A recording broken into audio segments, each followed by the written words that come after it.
Okay, call to order at 6:45 p.m. Pekis. Here. It's pen. It's not working. Patel. Here. Forchain. Here. Himes. Here. Daniels. Here. Giordina. Here. Lowe. Here. Shea. Here. Okay. Okay. Polaris. Not here. Bergen. Bergen? He's here. Bloom. Golfin. Lou. Smith. Sochet. Chulo. Nakvi. Alvarez. Bosco. Casazola. Chen. Cheng. Chaudhry. Chow. Craddock. Giordina. Gooding. Googans. Grant. Infersha. Innes. Jones. Krishna. Lundeen. Laksharanayagam. Manfredi. McCabe. Manidi. Modi resigned. Paul. Perez. Rana. Rifkin. Rowe. Sargent. Verbeck. Violet. Ward. And Wanneberger. Okay. All right. Is there anybody who would like to be recognized for public comment? Seeing none, we move into a vote. Seeing none, we move into approval of the minutes. Is there a motion to approve the minutes from January 30th? Sargent, seconded by Krishna. Even though Ines had hers up, she got the next one. Are there any questions regarding the minutes or any debate? Seeing none, we move into a vote. All those in favor of approving the minutes from January 30th, 2013, please signify by saying aye. Opposed, nay.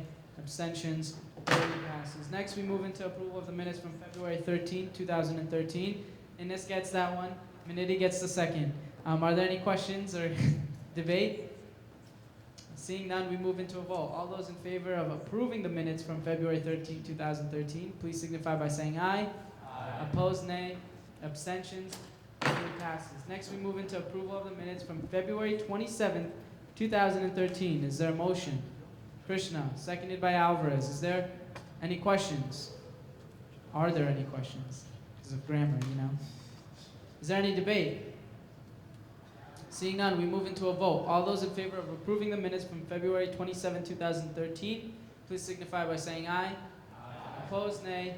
Abstentions, clearly passes. Next, we move into reports of the executive. President Pekis.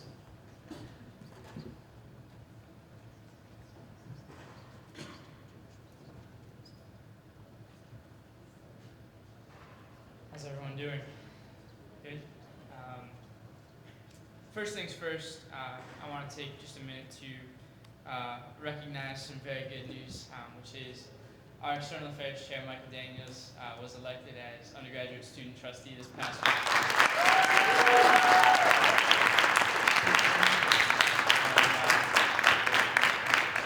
Personally, I couldn't be prouder or happier of the work that Mike has done this year, and can't wait to see what he does with the next 2 years. So congratulations, Mike. It goes without saying how much I respect you.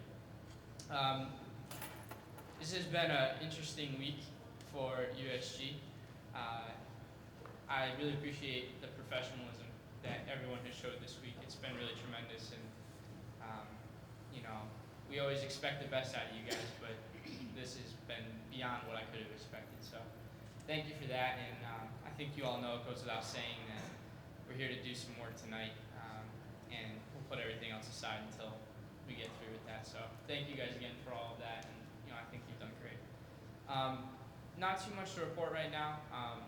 We've been continuing to work on the recreation facility. There was a story in the paper yesterday detailing some of the plans to go forward with some public forums in April. So we'll be organizing 2 public forums in April, along with the university, to get some more information from students on what they think about a new recreational facility, and seeing how that goes, we'll decide how to move forward from there. Beyond that, continuing the planning for the spring weekend process, we're confident that that'll go well, and just looking at how we can start wrapping up all of our initiatives before the end of our term in about a month. So it's been a good year, and we're still working hard, and we appreciate all you guys working hard as well. So if there are any questions? Any questions for the president? All right. Hope you guys all have a good spring break. Thank you, President Peckus. Next, we move into report of the Vice President, Vice President Patel.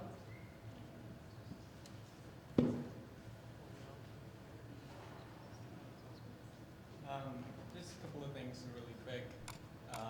I'll be testifying tomorrow at the state capitol to support a legislation that is going to require that for the time that you are a trustee, a student trustee, that you are also an undergraduate student. Because right now you could have graduated and you could still be a trustee. So I'm going to be testifying at the state capitol to support that legislation so we could get that changed. As Stephen mentioned, now it's wrapping up time and transition time, so we are kind of working on transitioning responsibility of the vice president regarding student workers, and we'll be deciding how we want to structure our office for next year. And I will be working with Senator Partharana and Senator Haley Manfredi to look at our elections this year and in previous years, and see where we could improve our policies, and also look at if we could get our presidential elections to be changed from I forgot what it's called. What was that? Instant runoff. I completely blanked out. Instant runoff. So we'll see if that's capable, if we are able to do it with our current election systems, which I think we are. So, any questions? Are there any questions for the Vice President? Seeing none, we move into a report of the comptroller, I believe. Yeah.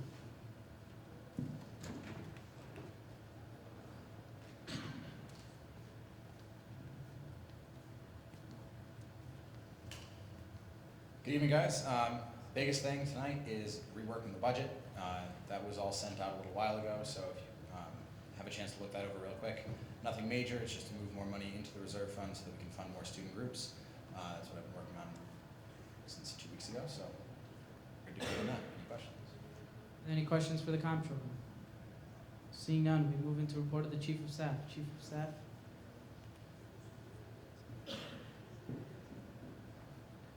Hi, everybody. How you doing? Awesome, great. Oh, wow, got a response. I'm excited. Okay. So 2 things for you guys. Number 1, wow, I'm screaming. I'm sorry. April 20th, it's a Saturday, and that's the banquet. So everyone mark that down. It's going to be great. It's at the Nathan Hale. Really good food. We chose it, and it took like 20 minutes to decide on the food. That's how much we care about you guys. So that's on the 20th. It's probably going to be from 5:30 to 9:30, or possibly 6 to 10. And that'll be really great. So you can bring a +1. We're putting out the invitations for that this week, probably tonight or tomorrow, and you have to RSVP online. There's also, they've changed around funding this year, really just this semester, and because of that, to give more money back to student groups, we're all gonna pay in total 10% of the budget, all of us together, including the +1, so everyone's gonna have to give $5 who is attending, which isn't a big fee compared to how much we're paying for the event, but that's just another add-on for it. So remember, if you are able to come, which I hope you are, so it'll be a lot of fun, you'll also have to pay $5, and you'll have to bring that into the front desk, and that's all on the invitation, so just check it out in your emails. And the other thing is Student Appreciation Day. It's on Friday, April 26th. I believe we're working from 1 to 6 p.m. I believe Johan's going to be asking a lot of you guys to be helping him out at that. We're going to be giving out a lot of fun freebies, and yeah, it'll be a good time. There's also going to be a food truck and food trucks later, so why wouldn't you go? And that's it for me. Are there any questions for the Chief of Staff? Yay. Thank you, Chief of Staff Shea. Next, we move into report of the Speaker.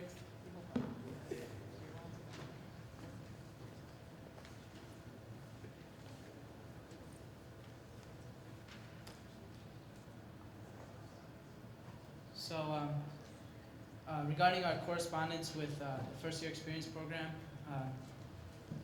she lost track of the emails, so she wants me to talk to her on the phone, which is the last I heard from her before the Senate. So, I'm gonna call her, and then we're gonna try and set up a meeting that way. Regarding our laundry initiative, there's some exciting news. On Thursday, where's Senator Minetti, and Senator Alvarez, who've been doing the bulk of the advocacy on this issue, have decided to bring in a guy from Automatic Laundry to come in and speak with the director of Res Life. We're going to meet with him tomorrow at 11 a.m. If anybody has any questions regarding that meeting, they can direct them to Senator Minetti or myself. But that's very exciting. So we're going to start the advocacy process on that respect, and it's good work to those two senators in particular. Are there any questions? Thank you.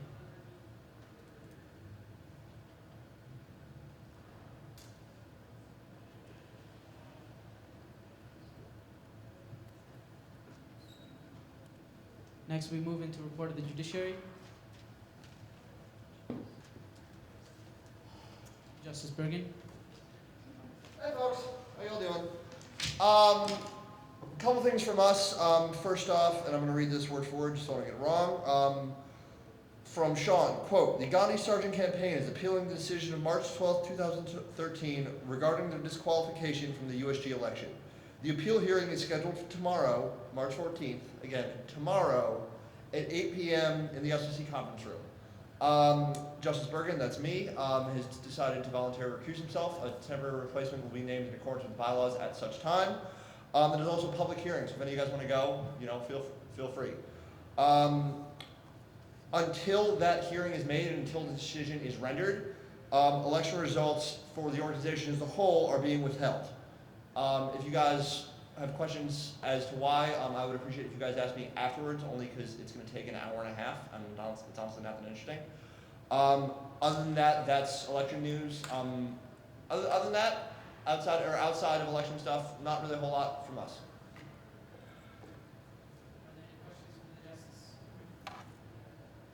Thank you, Justice Bergen. Next, we're going to move to committee reports. Board of Act Affairs, Chairperson Himes.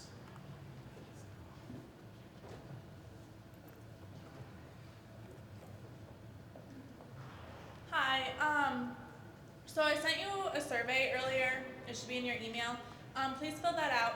The library is thinking about extending 24-hour library hours that we have during finals week to the week before. So it would start the Monday before finals and go till the end of finals. So that would give you a whole nother week of the library being open continuously. Basically, they want to know that there is student support for that because they don't want to staff people for that time period if no one's going to be using the library. So that's what the survey is for. So just fill out that survey, and I'll be taking that the week after spring break to our meeting. The other thing is we are trying to put into place a textbook swap. So through the library, so the books that you can't sell back to the co-op at the end of the year, so like the little paperback Shakespeare plays, things like that, you can take to the library. They'll set up a textbook swap room, and then at the beginning of the semester next fall, you can go and take the books that you need. No, you don't have to pay for them. They'll be free. You just take the books that you need for your classes that are available.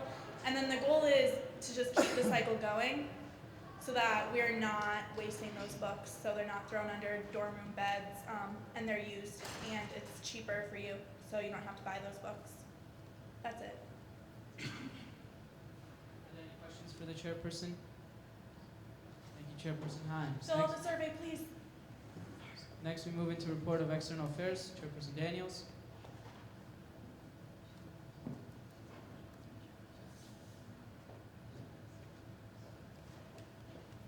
I just need to begin before I do what I plan to say for my report by clarifying what the Vice President told you, and I just talked with him, and he's perfectly fine with this clarification. When he's going tomorrow to speak in favor of the bill that would change the qualifications for someone remaining as a trustee, he's doing that of his own volition and is not of a representative of this organization. We have not passed anything in committee nor through the Senate either supporting nor opposing that bill. Many people in this organization support it and many oppose it. So I just want to be clear that USG has not taken a stance on that, and that's something that Jigish has decided to do on his own. External Affairs, if you're on my committee, I haven't yet updated you, but based on your responses, most of you are going to be out of town on Friday, so we're not going to hold a meeting this week. I'll update you through email with what we're doing as we move forward with next gen stuff. The committee, which consists of the people throughout the university who are supporting the plan, are meeting this week with a number of business leaders to help them support the bill even more than they have already. Of course, we've already had some business support, but we really do think that because this is something that will create an educated workforce, that they will continue to support the plan. Thank you, by the way, to those of you who came out with us to the Capitol or were able to support that effort in any other way.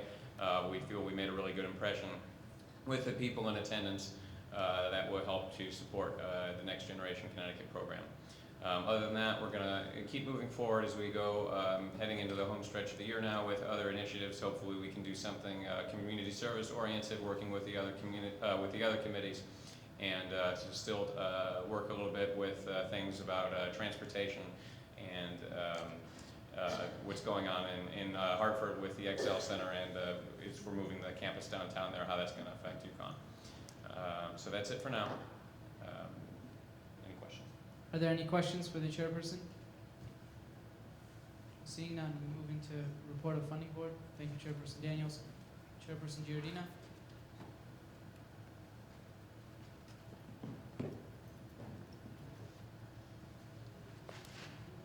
So we have 4 official legislative requests today.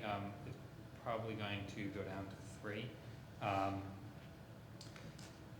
I'm going to basically give my report now on all of them and give you a total amount that funding board is recommending you fund. The first one is UCC UConn is applying for funding for an alternative break. They are requesting in their legislation $5,165.20. Paperwork is in order, and funding board recommends that that amount is funded in full based on their application. That is less than 60% of the total cost of the trip. For InterVarsity Christian Fellowship is applying for alternative break funding. And let me just note here, all alternative break funding requests that are being considered the Senate were denied funding for the funds. So it's up to Senate to decide whether they consider that an emergency or not. InterVarsity Christian Fellowship funded, we recommend funding in the amount of $3,896.30. That's the amount that's on their legislation. Again, that is far below 60%. UConn Honors Council, their HASB trip, we recommend funding at 60% of the amount requested on the legislation, which is $1,680, and they do note in their application that that's the amount they are requesting funding at, is for $1,680, but that legislation will need to be amended. UConn Taekwondo team also submitted a legislative request. At this moment, I do not have the sponsoring senators or the, yes? Okay. I'll request that when that comes up that we table it. Okay. So the total amount that funding board is recommending, or is, if the Senate approves all legislation in the amount recommended by funding board, the total amount funded will be $10,741.50. So 10741.50. And the comptroller can give the level of the reserve fund. All packets should have been emailed out by the speaker, and a quick summary of the funding board recommendations should also be in there as well. So if you have any questions about those, you can ask them now, or you can ask them during when we consider the legislation. Sure.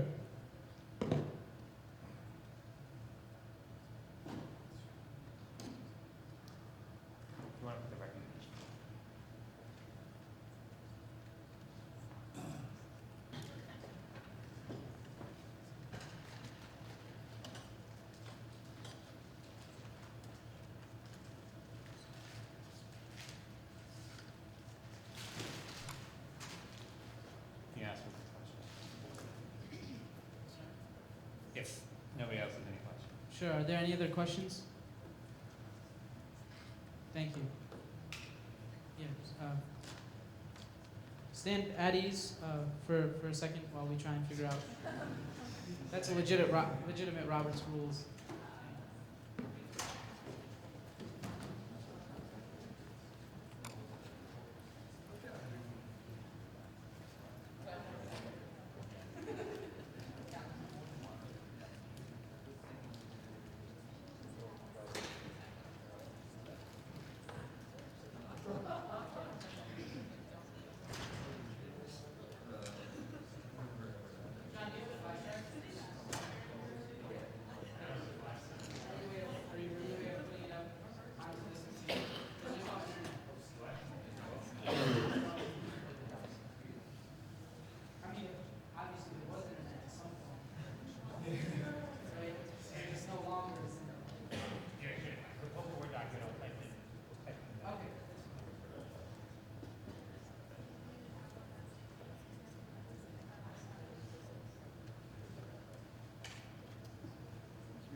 These were. Yeah. So these totals reflect the 60% amount.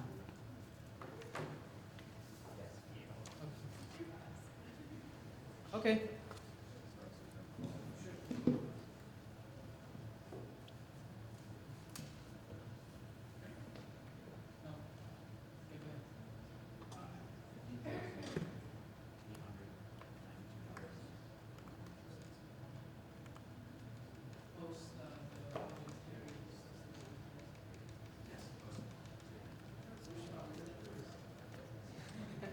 All right.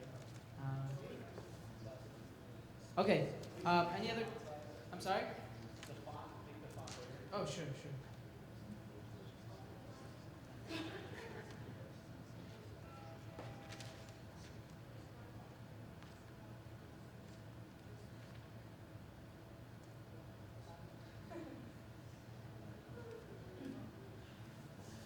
Yeah, it's the biggest I can do. Whoa. Okay. Are there any other questions for the funding chair? Thank you, Chairperson Giordina. Next, we move into report of student affairs. Chairperson Lowe.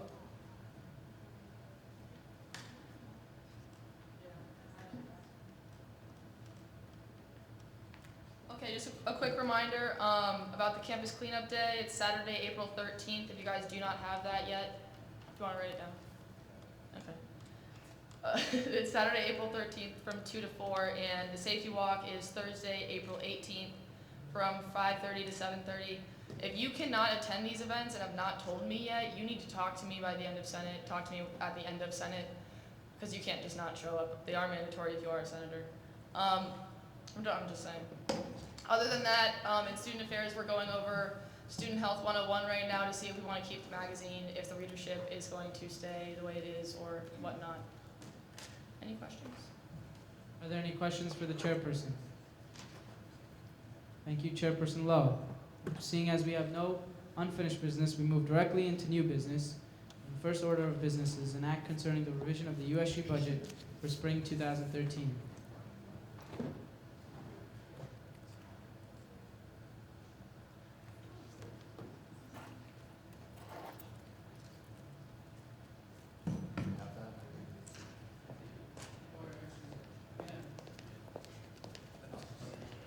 All right, so, fairly straightforward. There were 3 changes that I made to the original budget that we passed back in January, early February, at the beginning of the semester. First, academic affairs was brought from $4,000 down to $1,500. They no longer need the money that was in their budget. Next, the Senate discretionary fund has been reduced to 0, at your discretion, of course. That was supposed to be funny. I'm not a funny person, so it's okay. And then student affairs was reduced $3,000 to $9,000, potentially reduced further based on whether or not they choose to keep Student Health 101. But that will be after break that we'll make that decision.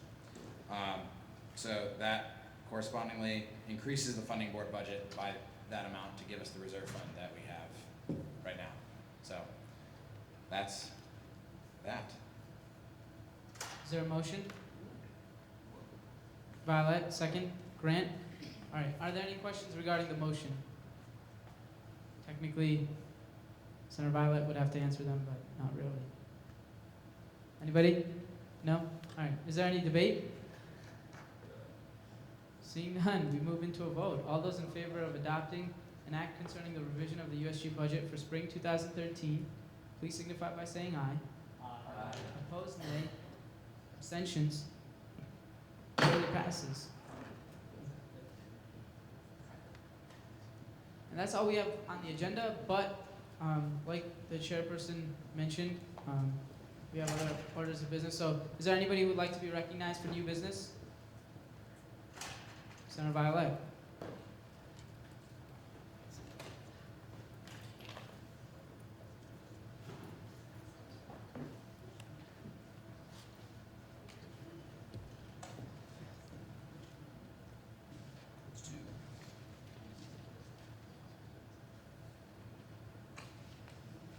Hello. So a couple of groups approached me for funding. They were both alternative spring breaks.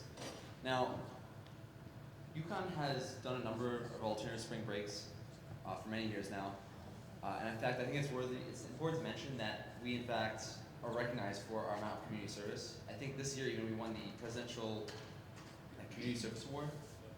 So this is definitely something to consider funding. So the first group I'd like to talk about is UCC UConn, the alternative spring break. Now they're going to be going down on a trip to Lake Charles, LA, Louisiana. Thank you, not Los Angeles. Wow, that was right in my head. So they're going to be assisting with recovery and rebuilding following hurricanes Ike and Rita. Now I'd like to invite either Garrett or Hannah up to speak more about what they're doing.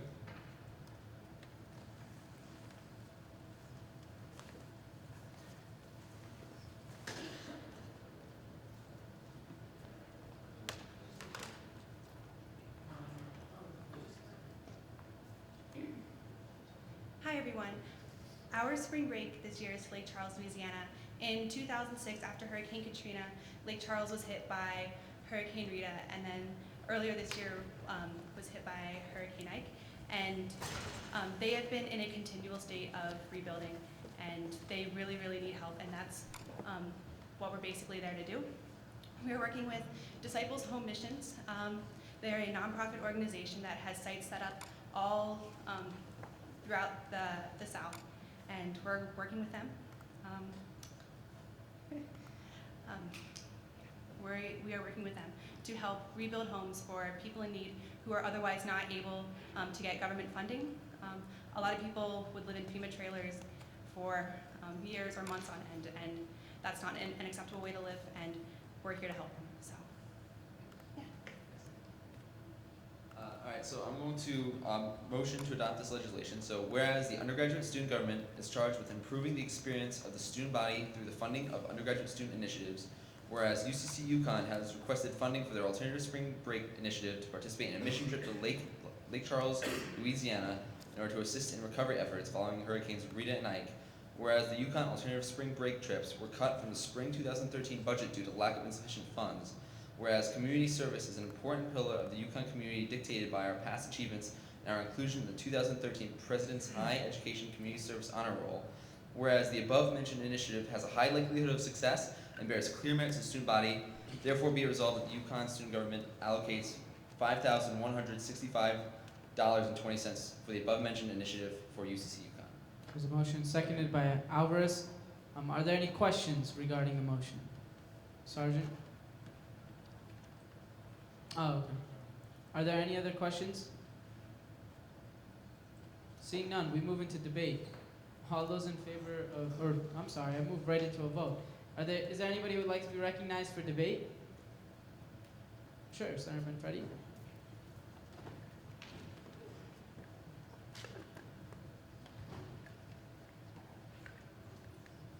Alright, the first point is obvious, we don't have $5,100. Second of all, we have a couple of other legislative requests. Why are you looking at me strange? Do we have $5,100? Where did that come from? I reset. Okay, Senator Manfredi yields the floor. Is there anybody else who would like to be recognized for debate? Seeing none, we move directly into a vote. All those in favor of approving the motion as put forth by Senator Violet, please signify by saying aye. Aye. Opposed, nay. Abstentions? Thoroughly passes.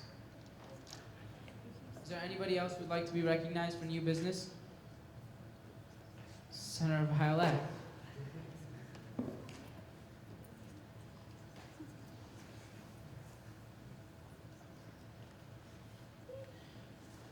Hello again. Alright, so one more group I have.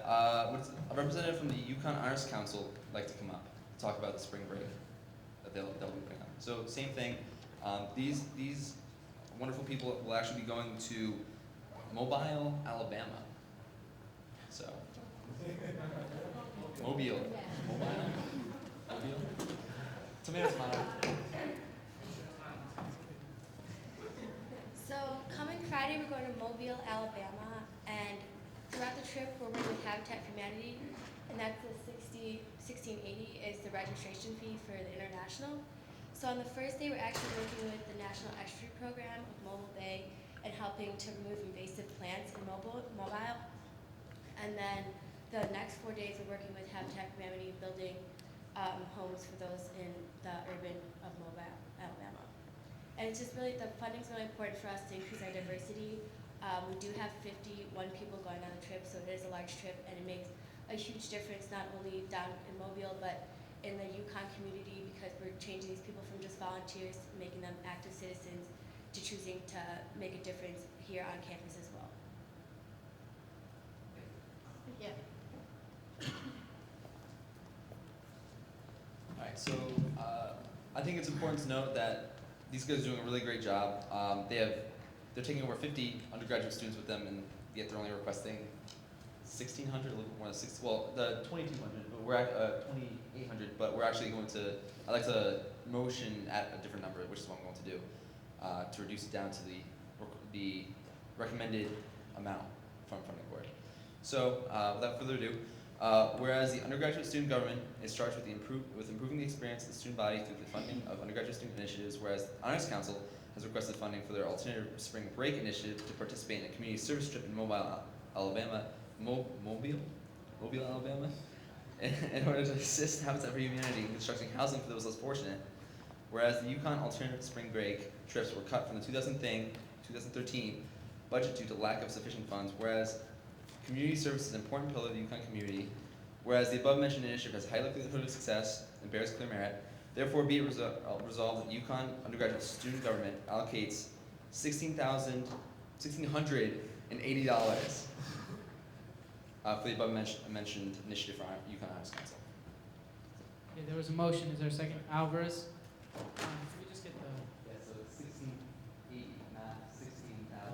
Oh, it's already there.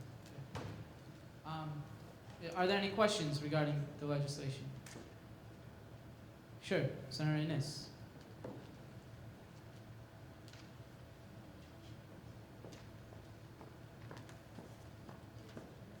Sure, yeah. Just a quick question. Have you guys fundraised at all to try to bring down the cost? And you'll sort them. Hold on. Yeah, this is it. Feel kind of weird having the only microphone. Yes. It's alright. Hi everyone, I'm Soha. We actually have done fundraising for this. We've done various events on campus with a bunch of the stores you see out in Store Center. We've raised a few $100s, but our trip overall costs over $25,000. And traditionally, we've always gotten money from USG. We've been funded every single year we've done this trip, except for this past year, and as it's already been noted, it's only because we just didn't have enough funds in general. Normally, kids pay about $300. They're now paying almost $500 for this trip, and it's just getting to be so much because they're going on a service trip. They don't have to do this. I went on a fun trip last year, and I spent less than that. So we have done a lot to fundraise. We're continuing to do so. It's just getting to be so much that a lot of the kids who want to participate are just barely making it. So. Are there any other questions, Senator Goody? How much money, excuse me, have you fundraised? We've fundraised about $1,000 so far. So we've done all we really can as far as that goes. We've funded for grants and stuff as well. Any other questions?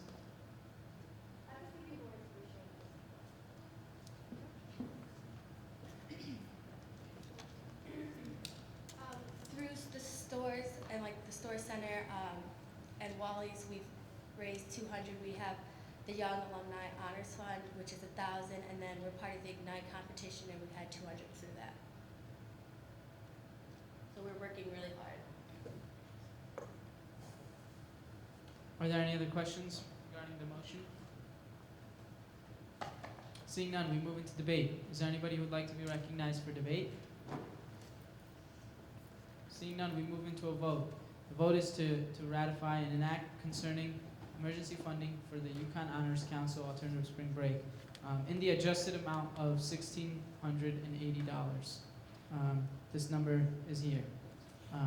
So it's this legislation, but the number is 1680. Okay. All those in favor, please signify by saying aye. Aye. Opposed, nay. Abstentions. The vote passes.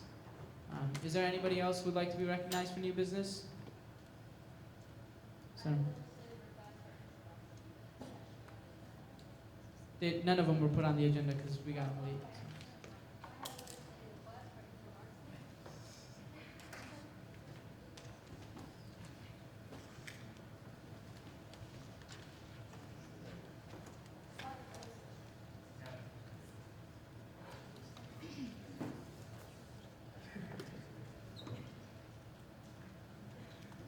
So InterVarsity Christian Fellowship is heading down to Tampa, Florida for a lot of charity exercises. They're part of a national InterVarsity organization, and this is a specific Yukon chapter. So an act concerning funding for InterVarsity Christian Fellowship, whereas the undergraduate student government is charged with improving the experience of the student body through the funding of undergraduate student initiatives. Whereas InterVarsity Christian Fellowship has requested funding for their alternative spring break to Tampa, Florida with the National InterVarsity Organization for Community Service as described in the attached documents and statements. Whereas this alternative spring break incorporates the University of Connecticut values of community service. Whereas the National InterVarsity program creates the opportunity for UConn students to spread a positive image of the university across the country.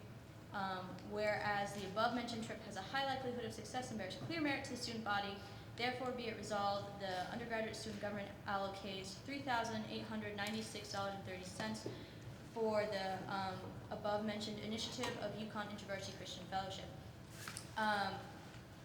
This particular organization had just over 20 people last year for this trip. This year, they doubled their numbers to 48. I would like to yield the floor to the CFO of this organization, Julie Thayer, if she wanted to come up and say a couple things about it and let you get to know the organization a little bit better.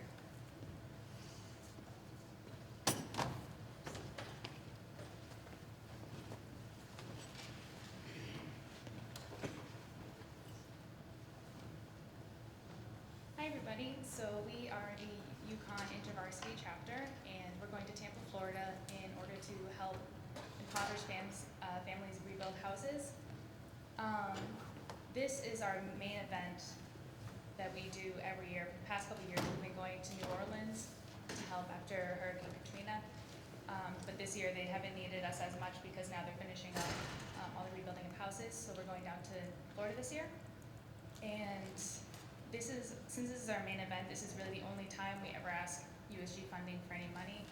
Our total expenses this year, we have 48 people going.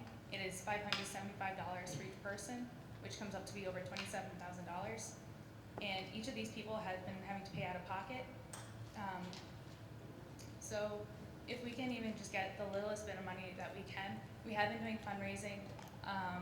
Each person has been asking for money. We haven't done anything campus-wide fundraising-wise, but everyone has been doing their own fundraising.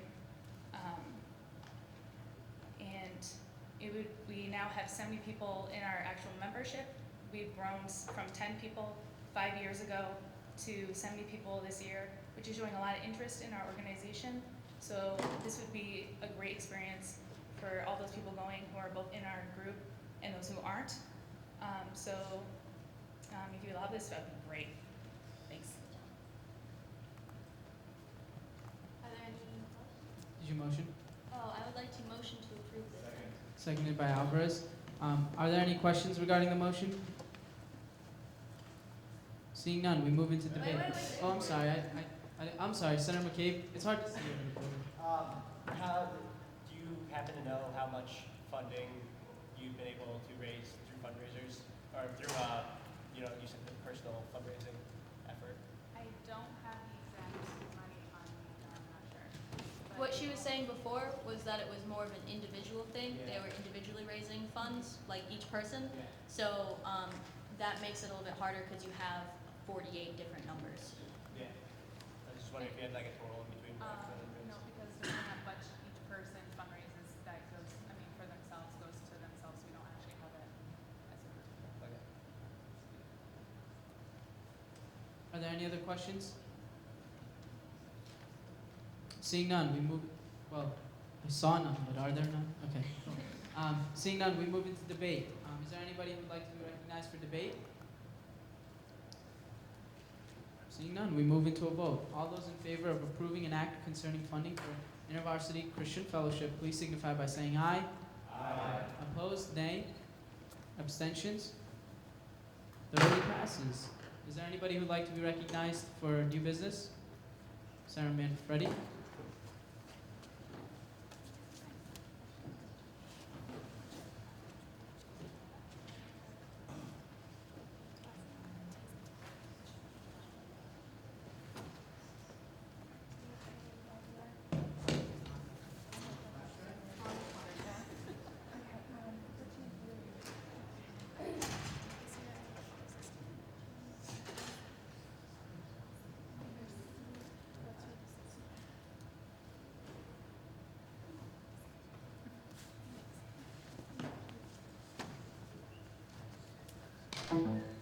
This will just take a minute.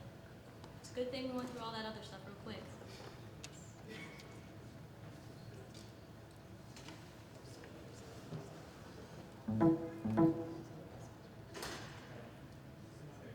This is not a legislative request. You're all set. Oh no.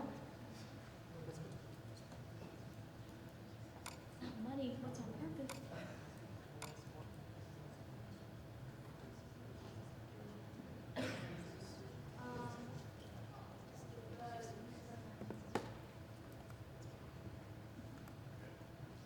All right.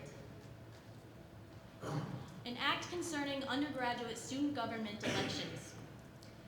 Whereas the undergraduate student government elections are a direct reflection of the student voice. Whereas it is the responsibility of the undergraduate student government to maintain the integrity of these elections. Whereas it is the responsibility of the legislative branch to set policies in order to maintain this integrity. Whereas justices of the undergraduate student government, quote, shall be expected to maintain impartiality and fairness at all times, holding themselves to the highest standards of accountability, unquote, according to the Constitution of the Undergraduate Student Government, Article 9, Article 12, Section 9, Clause G, whereas this, quote, Student Senate shall have the power to delegate authority not herein specified to officers and committees, and shall have the power to supervise, overrule, remove, or replace those whom this authority has been entrusted, unquote, according to the Constitution of the Undergraduate Student Government, Article 2, Section 6. Therefore, be it resolved that the spring 2013 election policies be amended to include, quote, a party may suspend the regular appeals process and entrust Senate to uphold or overrule a decision made by the judiciary in the event that there is a reason to believe the judiciary has not demonstrated impartiality, fairness, or has not held themselves to the highest standards of accountability in Section 5, Clause 3, as a new point be effective immediately. Be it further resolved that the Senate overrules the judiciary on their decisions released on Tuesday, March 12, 2013, in accordance with their constitutional prerogative and responsibility to do so, and under the guidance of judicial precedent effective immediately. Be it finally resolved that the Senate charges the judiciary with verifying, recognizing, and making publicly available the decisions of the student body in the spring 2013 elections within 90 minutes of the passage of this act, to allow this body and the students it represents to transition and progress, so ordered. Now, what this is about. This piece of legislation is not meant to create a divide between, or rivalry between the judiciary and legislative branches of USG. We have the system of separate branches specifically for instances like this. Just as it is the judiciary's responsibility to ensure we conduct ourselves in accordance with the Constitution and bylaws, it is our job to check them as well. The act before you is not meant as punishment or declaration of mistrust. It is merely a request for the rest of the Senate to fulfill their duty in taking up the torch the judiciary has set down. That being said, there has been a clear violation of partiality exhibited by one or more justices in the appeals process. Justice Connor Bergen was open enough with his partisanship to change his profile picture to the candidates he was supporting. I have that picture on the USG. No worries. I have that picture, a picture of that, a screenshot on the USB. Clearly, this is showing support for a certain candidate, and therefore, him being involved in the appeals process does not hold himself to the highest level of accountability. It is well within the prerogative and, in fact, the responsibility of the Senate to consider this and reconsider the appeal as a course of action by Article 2 of the Constitution. Some injustice did occur, and therefore it is our job to rectify this injustice. Bylaw 17 of the USG bylaws prevents the judiciary from campaigning unless they resign. Clearly, there was no resignation. Although Justice Bergen did recuse himself for the next appeal, there was a previous appeal that he should have been not a part of. The Chief Justice Sean Pilares was made aware of this and did not force him to resign, which means he was not holding himself or the justice in question to the highest level of accountability. The judiciary's disqualification of a candidate based on a subjective decision, which means their interpretation of the Constitution and bylaws, is a decision of objective fact. Judicial precedents dictate what they are supposed to base their the subjective part of their opinions on, and the candidates themselves who have been found guilty of violating the campaign violations have in fact kept in the race to yield, and now I want to yield to Senator Rana to explain the precedents in which we have proof that there has been a precedent set. Yeah, so I'm going to run through some of the past cases regarding campaign violations in the past 2 years. So, in the race 2 years ago, there were the Tracy Chiappa ticket was counted of one improper candidate conduct, or a count of one count of improper candidate conduct and 2 counts of improper campaign conduct. Candidate conduct dictates that the candidate themselves performed the violation, while campaign conduct dictates that the campaign as a whole, so any surrogate of the candidate, committed the violation. Quote from the justice opinion, the judiciary cannot reasonably assume an impartial testimony by a candidate in this election. Additional evidence is required to prove reasonable amount of guilt on the part of defendants for the allegation. This means that if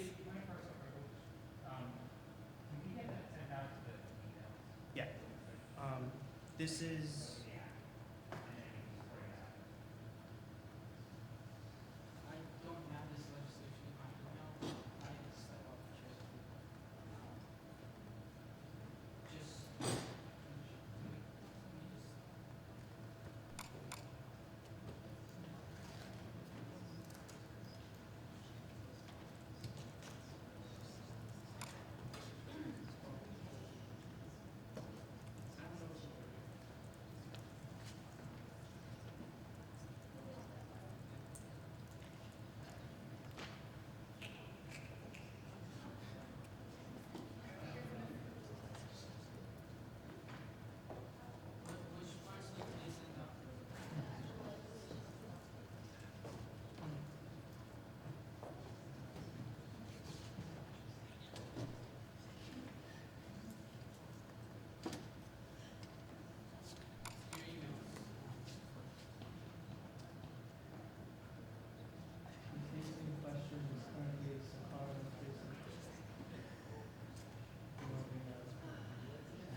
okay, so once again, in the Sam Tracy, Lindsay Chiappa ticket, 3 violations occurred, 1 by the candidate themselves and 2 by their campaign as a whole.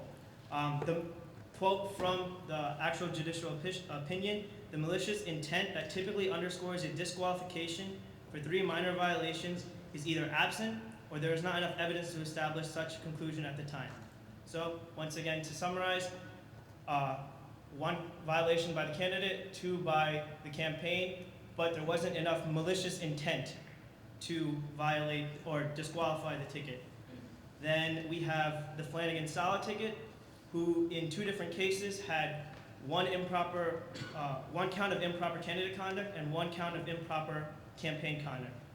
Once again, not disqualified, and the judicial opinion quote found that this action cannot alone constitute quote, recklessly negligent or willfully defiant, unquote, behavior on the part of the defendant. The ticket is hereby found responsible for the breach of policy, but not disqualified from running in the undergraduate student government 2012 spring elections. Once again, to summarize, not disqualified because despite being recklessly negligent and willfully defiant, it wasn't enough to disqualify them because there weren't enough violations done, or the violations didn't warrant that.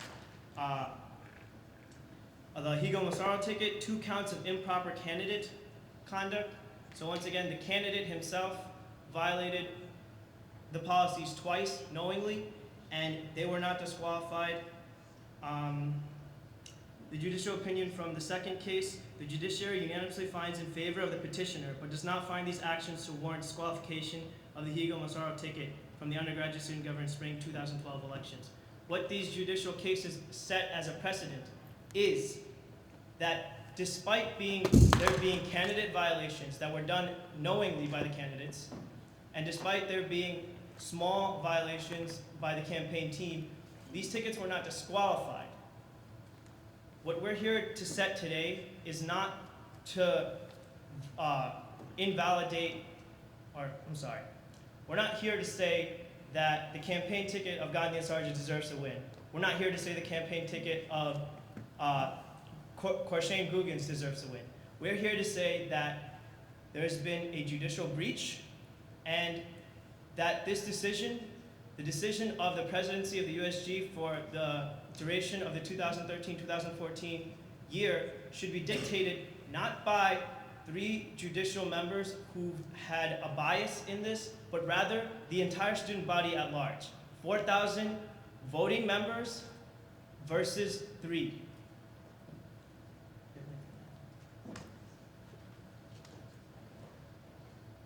All right, so the next order that we have to talk about here is possible bias on the Chief Justice's part. He was the only one who knew the election results prior to the appeals process. The Chief Justice was also seen talking to witnesses behind he was seen going into a closed area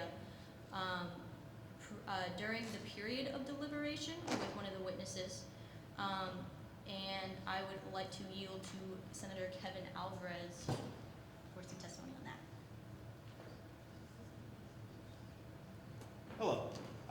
At the time of the deliberation, both myself and Mark Sargent were in the office between or during the justices being locked in the room and talking about the case. Chief Justice Pilares went into a closed room, Steve's office, and discussed something unknown with one of the people who testified in the case, which in and of itself should have this case thrown out because that should not or is not acceptable in terms of a judicial case.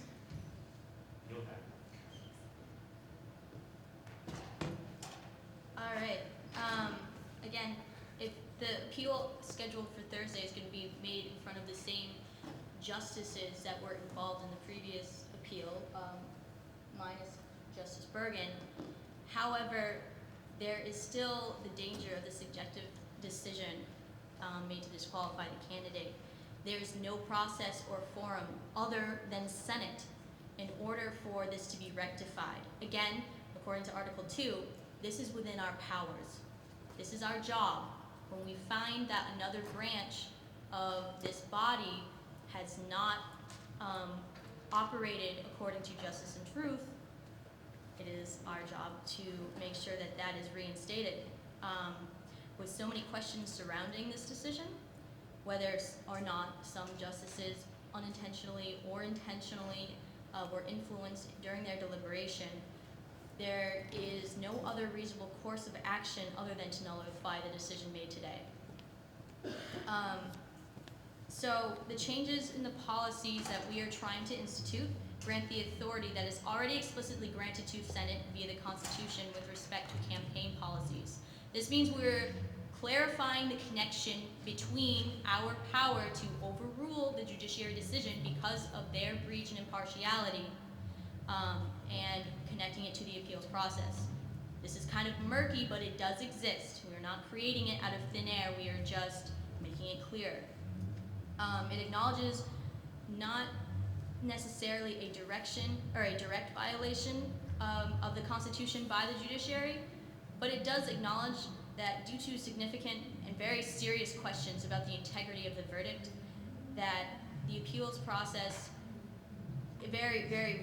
really has some bias in it. In accordance with the judicial precedent that has been set, the decisions should be nullified by Senate.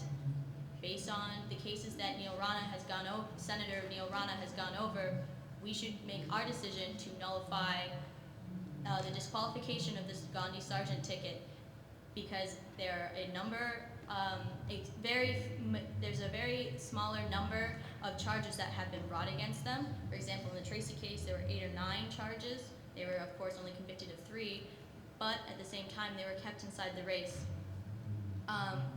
Elections, the result of which no voting member of this legislation are aware of, should be kept directly in the hands of the student body. Again, as Senator Rana was saying, there is no reason to leave the entire decision of this election up to 3 people. There are only 2 candidates, so the other candidate automatically wins if we disqualify their ticket. That takes away the entire purpose of the voting process. So it does not disqualify any candidate. It does not favor one candidate over the other. It only preserves our constitutional responsibility to maintain the integrity of this process and keep the elections in the hands of the students. We want to maintain the student voice. That is the purpose of our organization existing. By disqualifying this ticket, we are taking away any purpose that we thought we held.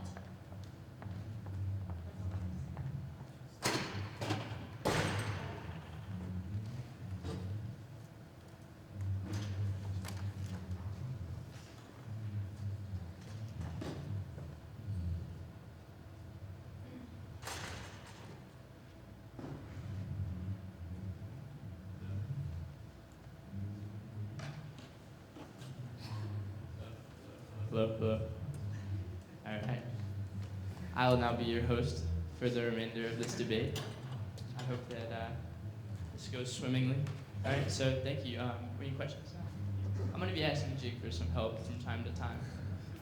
Last time I moderated a debate was like high school model UN. So, all right, so are there any questions for Senator Manfred? Yes, John Giordino. Go for it. Can you explain more specifically how Article 2, Section 6 of the Constitution delegates the authority of Senate to overrule? Sure.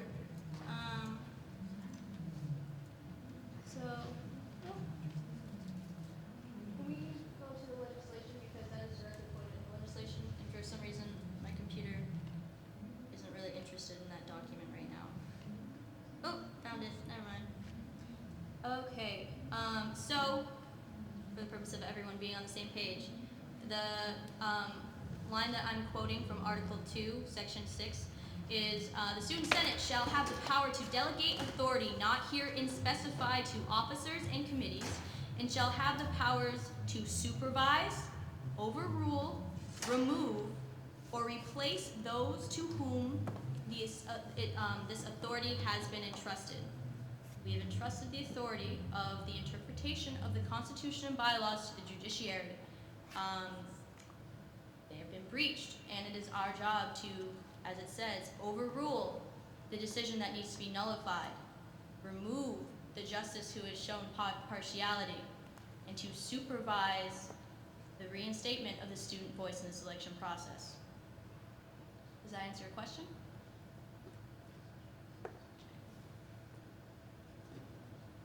McCabe? Never mind, I was just gonna ask to put it up on the screen. Cool. If possible. No, yeah, you're good. Is it up there? Yeah. Does it look good? Yes. Because this act cites many documents, and not all supporting documents, because it wasn't available before the Senate, I'd like to call for 10 minute recess. I'm sorry? I'd like to call for 10 minute recess, or. Okay, there's a motion on the floor for a 10-minute recess. Is there a second on that? All in favor? All opposed? Okay. You got it. All right, we're going to do a standing vote. Will all in favor please stand?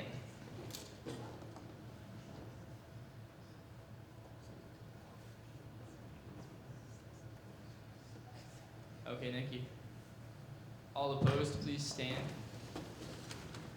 All right. Any abstentions? All right. That motion failed. Next on the speakers list is Chairperson Lowe. Okay. Next is Senator Violet. Just a quick question. So what was the most recent rules? So what was the most recent judiciaries? What were they found? You mean in regards to the Gandhi Sargent ticket? It's like, so. They found them guilty of a number of campaign policy violations, and so they were disqualified from the presidential race. How many of each? How many of each? Were there two or there were three. I'm gonna yield to Senator Alvarez.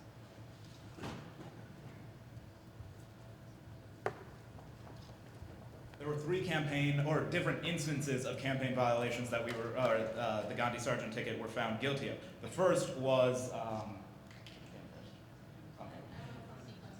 candidate misconduct. Because Shiv Gandhi attended an ASA event, was found recklessly negligent, and they found that he was not to be disqualified on the basis of that reckless negligence.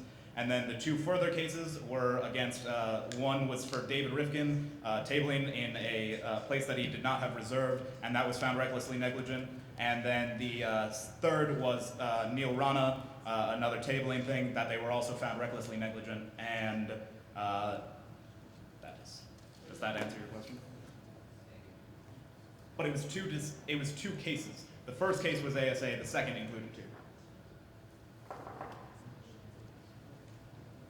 McCabe. What is ASA? African Student Association. Association. That's the one. Alright. And if I have a follow-up question, you gave more details on what the reckless negligence was in all 3 of those cases? Sure. Go ahead. Yes, I yield to Senator Alvarez.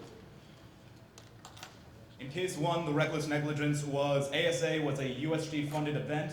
And despite on the website, all candidates are required to check the website that has the listing of when those events are. That website did not have the listing, which Shiv Gandhi checked after the fact, and therefore was recklessly negligent. And it also appeared to be a non-USG event because it was potentially violating our policies in that they had an admissions fee at the door, which we do not allow for. The second case was reckless negligence on account of David Rifkin. He went to Buckley, which he believed we had reserved for tabling. He asked the assistant hall director if he would be able to table at a wooden table, like a study desk. He was told yes. He did not go through the proper channels of asking Res Life because he was unaware of them, and therefore Shiv Gandhi was shown to be recklessly negligent on that. And then the third was Neil Rana, which I can yield to Senator Rana.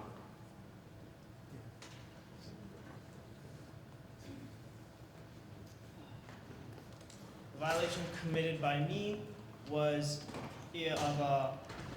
of student union guide policies, and in the case or the opinion, it said that I had signed off on the document. The reason for the appeal was because I'd never signed off on any document stating that I had any knowledge of the policies.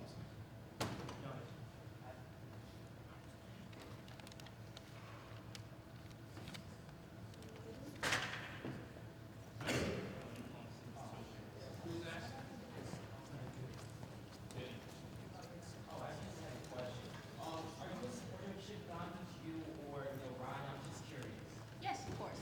Okay, so you're biased in this, so I'll say that You know Hey what? now. No, let's just leave it. No, it was a question. I mean, Ozzy, you're out of order with that. I'm sorry. No, it's okay. All right. Chairperson Lowe. What the heck? That's the second time, Alice. Okay. Is there someone who wants to speak now? Questions? I think John's your John? If the case was brought before the judiciary, contesting the constitutionality of the act or the act by the president, would the judiciary be allowed to overturn this act? Can I yield that to you?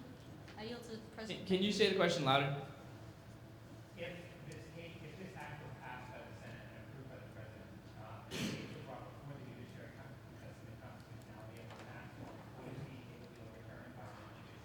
Yeah, I just don't have I'd an like answer. to, I'd like to yield to Mark Sargent.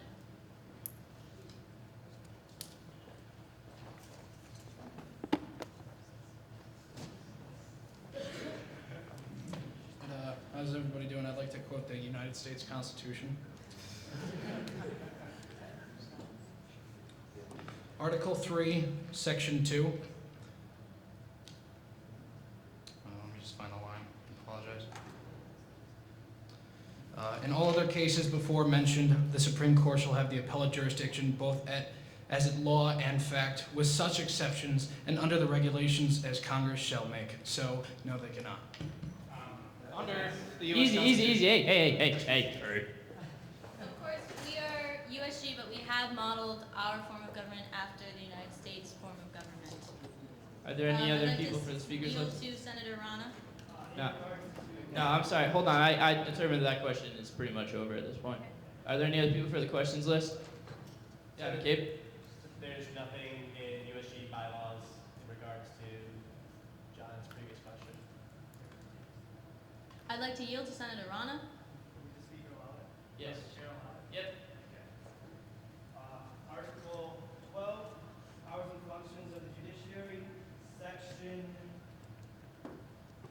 4. Justices shall be aware of the student government constitution, bylaws and policies, Robert's Rules of Order, the Student Conduct Code, and all applicable local, state, and federal statutes. The judiciary shall also ensure student government compliance with local and state and federal law.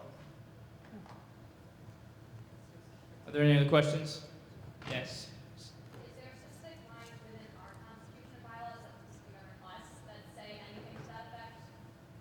Well, yes. Specifically in our constitution, USG, not state ours. Yeah.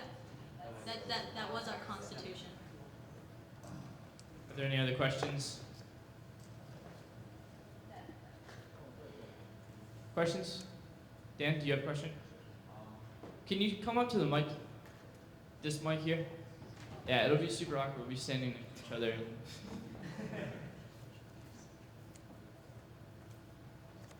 There's 2 mics here. Maybe we can like twist them in different directions and you guys can face each other or something. I want to have the baby see some blood. My plugs will still work. Okay, just.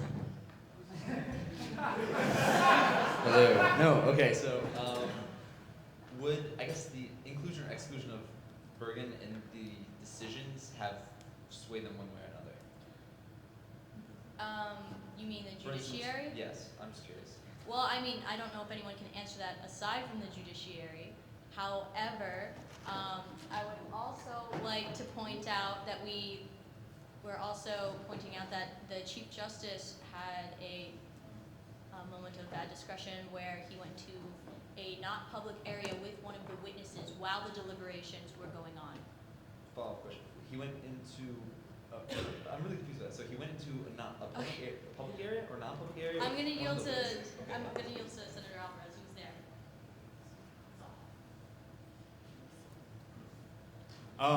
Yes, he went into a non-public area. It was Steve's office. He left the deliberation room, invited briefly the witness into the conference room, or not the conference room, I'm sorry, Steve's office, and remained there for several minutes, and then returned to the deliberation room.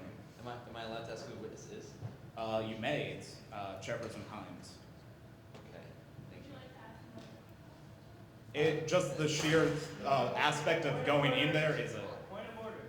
The question was asked by Sergeant Rana. Yeah, thanks. All right. Are there any more questions? I have one. Yes, Senator Gooding. You know, I was actually, when people I'm still very confused.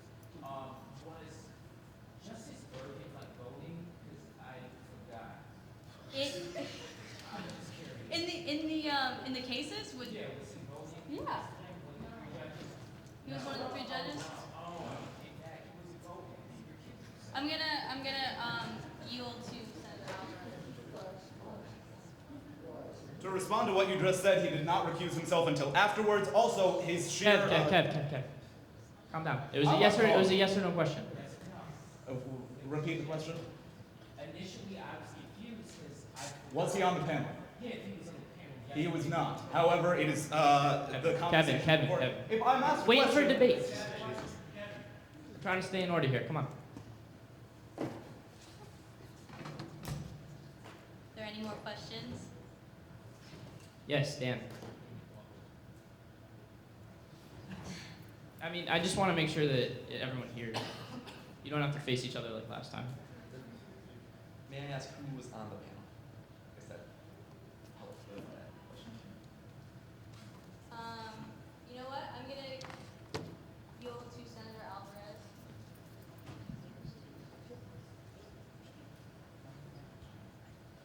The panel was comprised of Chief Justice Pilares, Justice Liu, and Justice Lewin. Senator Gooding. I have a couple of questions. So, Hey, Ozzy, can you come up to the mic? Thanks. As I know from the judiciary, Senator Gooding, if this is a statement best left for debate, there's meant to be justice there, so therefore no keep order of the proceeding. I just said, wait. That was the question. So, just a quick question. What is the evidence that you have supporting that Sean Pilares, Chief Justice, is biased? We're not saying that we know for sure. We are saying that we have reason to question. And if we do not have, beyond a reasonable doubt, trust in our justices, then I'm not real sure why you would ask us to trust in their decision. So, is it safe to say that you're speculating? Speculating? Well, I guess if you want to use that word, but I don't think that you can denounce speculating. That's what we're supposed to do. That's how you create a theory, that's how you go on to test it.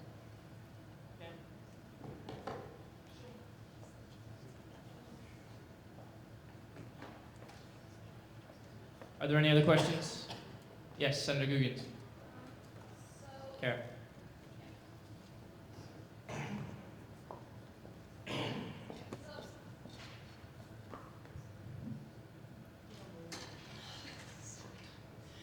So my question is regarding just kind of the nature of this, just to clarify.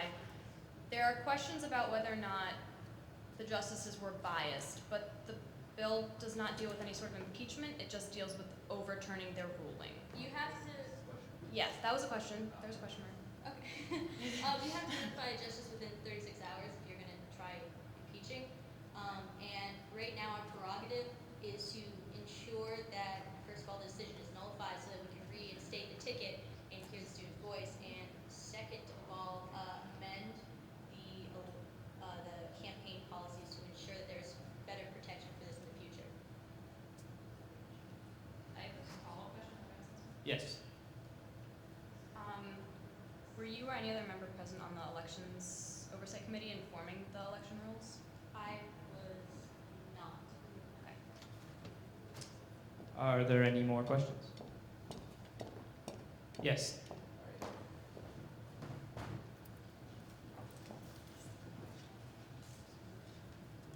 Alright, so my last question. Can you briefly just, once again, just touch on your three points of your legislation before we move, I guess, hopefully move to debate?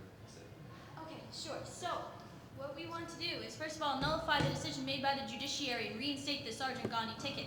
The second thing we want to do is create a clear connection between the powers that Senate holds to overrule and supervise decisions made by other branches, as is seen in Article 2. And we also want to make sure that the results of the elections are released to the student body within 90 minutes of this act passing.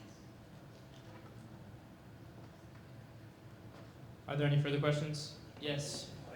Chairperson Giardino.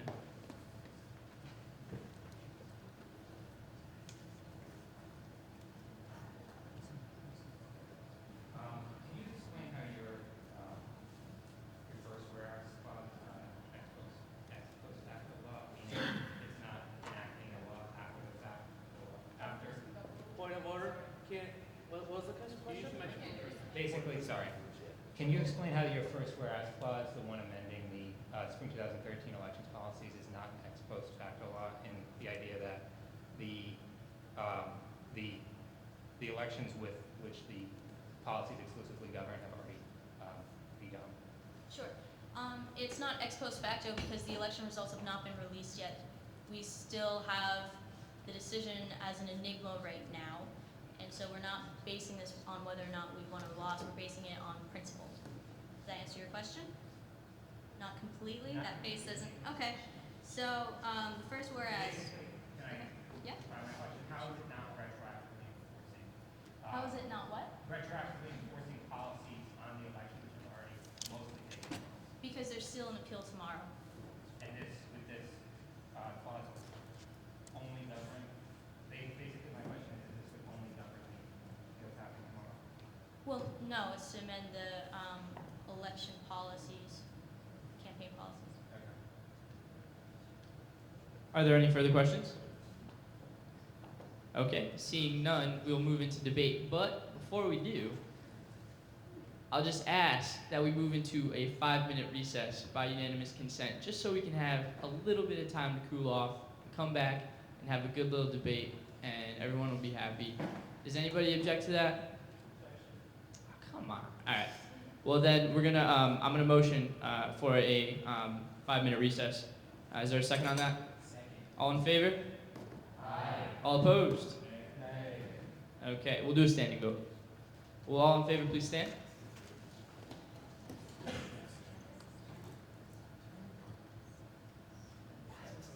All opposed please stand.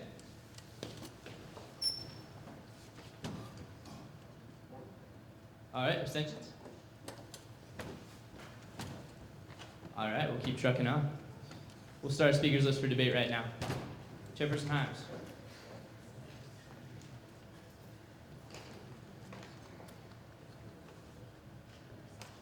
If you'd like to be added to the speakers list, just put your placard up there and we'll add you on there.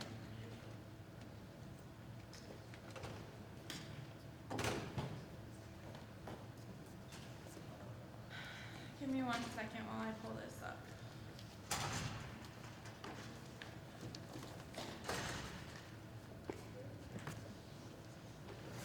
Can we pull the picture that was taken from Facebook up, please?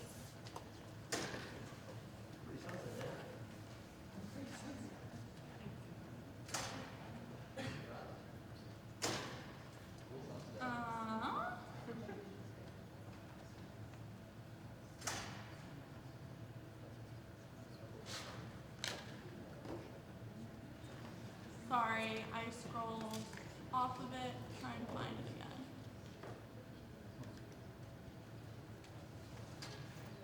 Okay,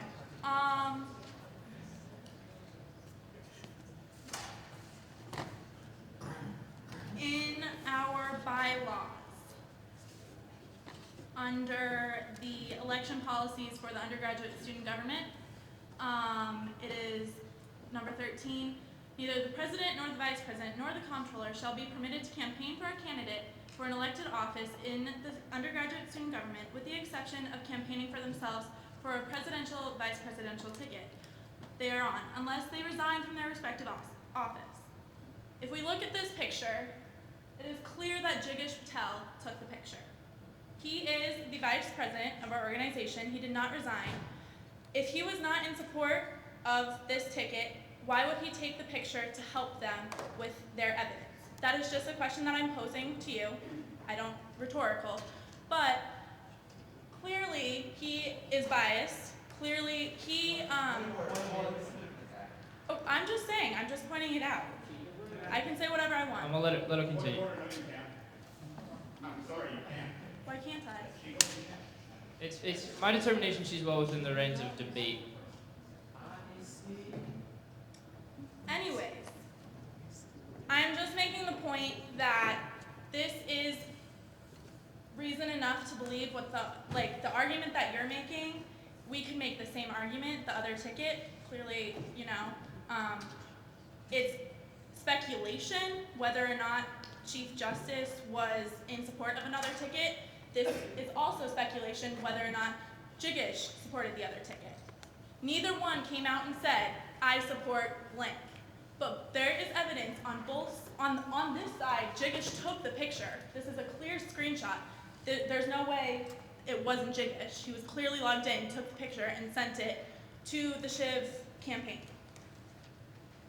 My next point. Yesterday, I was behind closed doors with the Chief Justice. I will swear on anything. I will swear on my parents.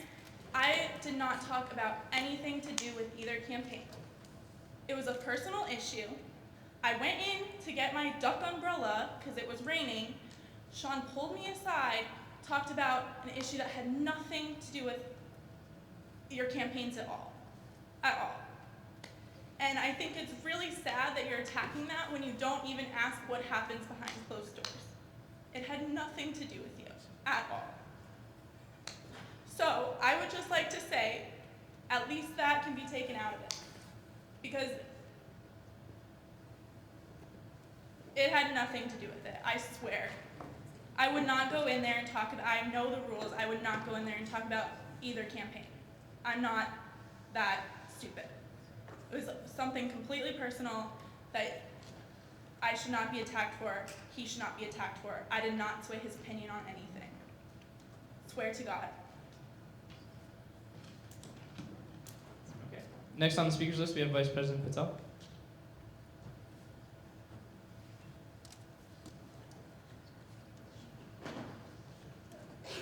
Okay, so I've just been personally attacked by my good friend here, and I just want to clarify. As a member of EOC, if I see a violation, I'm supposed to make sure that I have record of it. I told the Chief Justice that I saw Justice Bergen, post this, and Justice Polaris said he'll take care of it. So that's the reason why I had the picture. It was brought up, and so for someone to come here and attack me and say, I could speculate that this happened, I think that's wrong, Now, I spent 2 years in USG not to be personally attacked. If you think that this is something that requires me to leave disgracefully from my office, I'll do it. But don't attack me. Don't say that I took this picture just to help one ticket or another. I did my job. And if you want to accuse me for doing my job, go for it. I'll resign. Tell me to resign, and I'll do it. There are more, after I've spent 4 years in student government, a year as president of student body at the West Hartford campus, and I've learned to take responsibility for decisions that I have never made, including the fact that I was at one point told, for a vote that Senate took, I was told, you know what, you could get sued. You could get sued by parents for X, Y, and Z. And I still continued because I thought that student government was a place where I could make a difference. I met some of my best friends in student government. You always see 2 black girls and an Indian kid walking every single place. I met them in student government, so for me, this is a special place. It's a place where I could come and meet people who are really passionate. I could spend in my nights, essentially, until 6 o'clock with Chairperson Daniels in the office, talking about Connecticut politics. And so for someone to personally attack me this way, I think it hurts me personally and deeply. And if anyone thinks that I, in any way, shape, or form, took that picture because I was trying to get this changed, just let me know. I'll right away. If one person comes up and tells me, I will resign from my office. Because let me tell you, life is great, student government is great, but your self-respect is even more important, and it's even better. So please, just one person come up to me and tell me that I took this picture because of that. I'll gladly resign. Thank you. Hello. Next is Chairperson Giardina. Kev, do you want to be on the list? Okay. Was there anybody else that wanted to be added to the list? Yeah. Go ahead, John. Sorry, I need a drink of water, but we're not in recess, so. I would like to just refer to the last whereas clause in the Act, which references Article 2, Section 6 of the Constitution. Again, I'll repeat it, you know, it's been said already. The Student Senate shall have the power to delegate authority not herein specified to the officers and committees, and shall have the power to supervise, overrule, remove, or replace those to whom this authority has been entrusted according to the Constitution of the undergraduate student government. And if I'm not mistaken, this is the clause that the authors of the legislation are using to justify the ability of the Senate to overrule a decision of the judiciary. If I am mistaken, you can correct me later in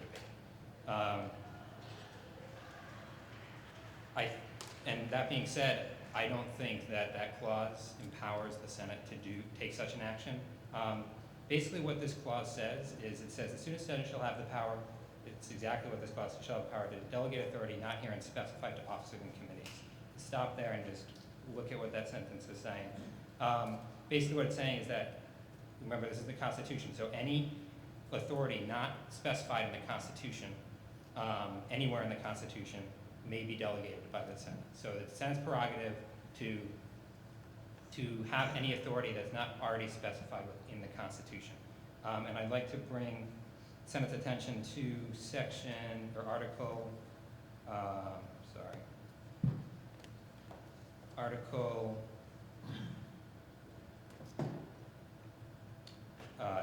Article 12 of the USG Constitution. The first section says the judiciary shall serve to provide interpretation of the undergraduate student government constitution, bylaws, policies, procedures, and shall address and resolve ethical disputes and alleged violations of the student body constitution, bylaws, policies, and procedures related to the Senate and the executive. I think the elections policies clearly fall under the policies that are overseen by the judiciary. And I think this section is fairly clear that the judiciary shall serve to resolve any disputes. And I think that's essentially what occurred during the most recent case. What? Article 12? I'd also like to note that in section 9 of the same article, part B, it says any undergraduate student may also refer a case or appeal requesting in writing a decision from the judiciary regarding a topic which is reasonable for the judiciary to issue an opinion upon. In such cases, the body shall determine by majority vote of its full membership whether to hear the requested. Basically what that is saying is that anything the judiciary could reasonably rule over can be brought towards it. And I think it's fairly well established that if you're going to bring a case about violation of USG policies, including election policies, that case would be brought towards the judiciary. It would fall under their purview. I'd like to go back up to section 6, which is the section describing the Student Senate. What article is that? There it is, Article 2. So I'd like to continue reading section 6 of that. So basically, the Senate shall have the power to delegate authority that's not delegated within the Constitution itself. And then to the second part of that section says, shall have the power to supervise, overrule, remove, replace those to whom this authority has been entrusted. This authority is the authority that has been delegated by Senate that hasn't already been delegated by the Constitution. Therefore, this section doesn't cover the judiciary and its powers because it's already been delegated by the Constitution. Senate hasn't delegated it, so they can't take it away. So basically what this clause is saying is that anything that the Constitution doesn't cover, Senate can assign to people to cover, and then Senate can take those assignments away. But it's clear within this Constitution that the judiciary is given clear power to rule on to rule on cases regarding policies, including election policies, and therefore I think the Senate should strike down this, should not pass this act, and I think that if this act were brought before the judiciary, I think it would probably be found unconstitutional. Thank you. Next on the speakers list is Senator Violet.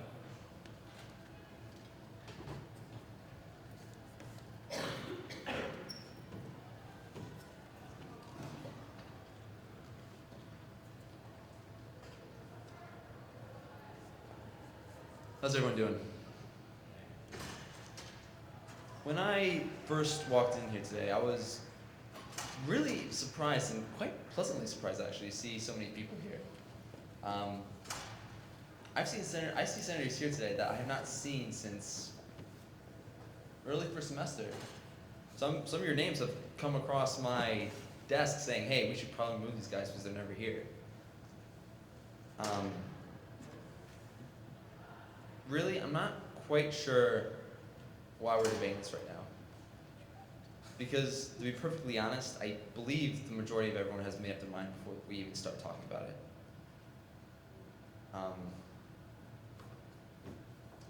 I think there's a reason that things like this are normally handled by as impartial as a third party as you can get. Because honestly, we were all many of us feel very, very strongly about these campaigns one way or another. And I think that can be said for the majority of people here.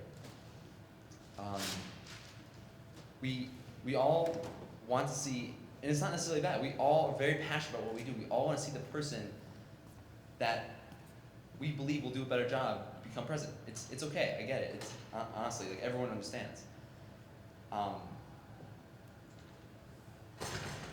It's just, you need to think about what we're actually doing here.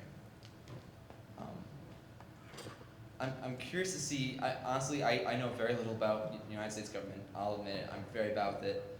And that's saying something, but I'm not quite sure what process what they have to go through to overrule their judiciary, but it's not as simple as, a majority vote, I would assume.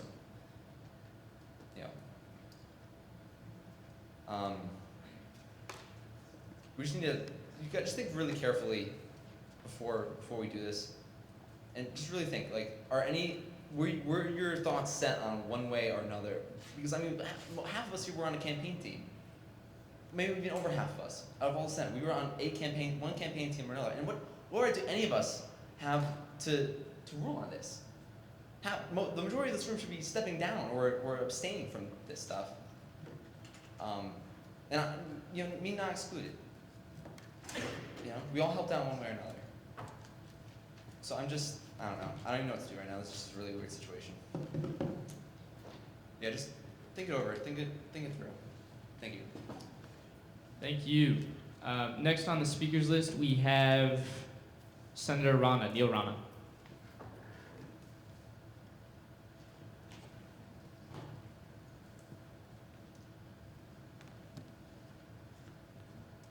I'd like to thank Sergeant of Arms Violet for his comments regarding the campaign, and I agree. A lot of Senate is or has been on a particular side of this campaign. What this legislation does is not dictate a winner. It does not say that after this is passed, the Gandhi Sargent ticket will win. It does not say that the Korshay and Guggen's ticket will win. It merely says that we will allow the student body who was talked to, who was pushed to, who was they were given the opportunity, a unique opportunity, to put certain people in power. The undergraduate student government, the words within this require that, the words within this say that we represent the undergraduate student body. They dictate the reason any of us are here. No one here can sit here saying, I got here by myself. No one, because they were elected or appointed in some way by the representative body here, which was elected by the student body. This legislation will allow the student body to voice its opinion. the 4,000 something votes that were cast will dictate it. As a member of the Gandhi Sargent campaign, I will say that we will graciously accept the outcome, whether we lose or win. If Edward Courchain and Kara Googans are the president and vice president of the USG for the next year, I will be happy knowing at least that the student body made the decision, not the USG, not internal politics, the student body. The reason we sit here today, the reason we're elected, the student body. Don't tell me that 4,000 votes mean nothing. Nothing in the face of internal politics. This legislation can go to the judiciary to be attested for its constitutionality, but that doesn't matter. What matters is if 4,000 students went and gave the effort of choosing their representative in the government that governs them, it should be their voice, not ours. We don't matter because we're here fighting for our politics. Their voice is what matters. Their voice puts us in power, and that's what matters. I would motion to call the previous question. Is there a second on that motion? Second by Senator Parthram. Now have, yep.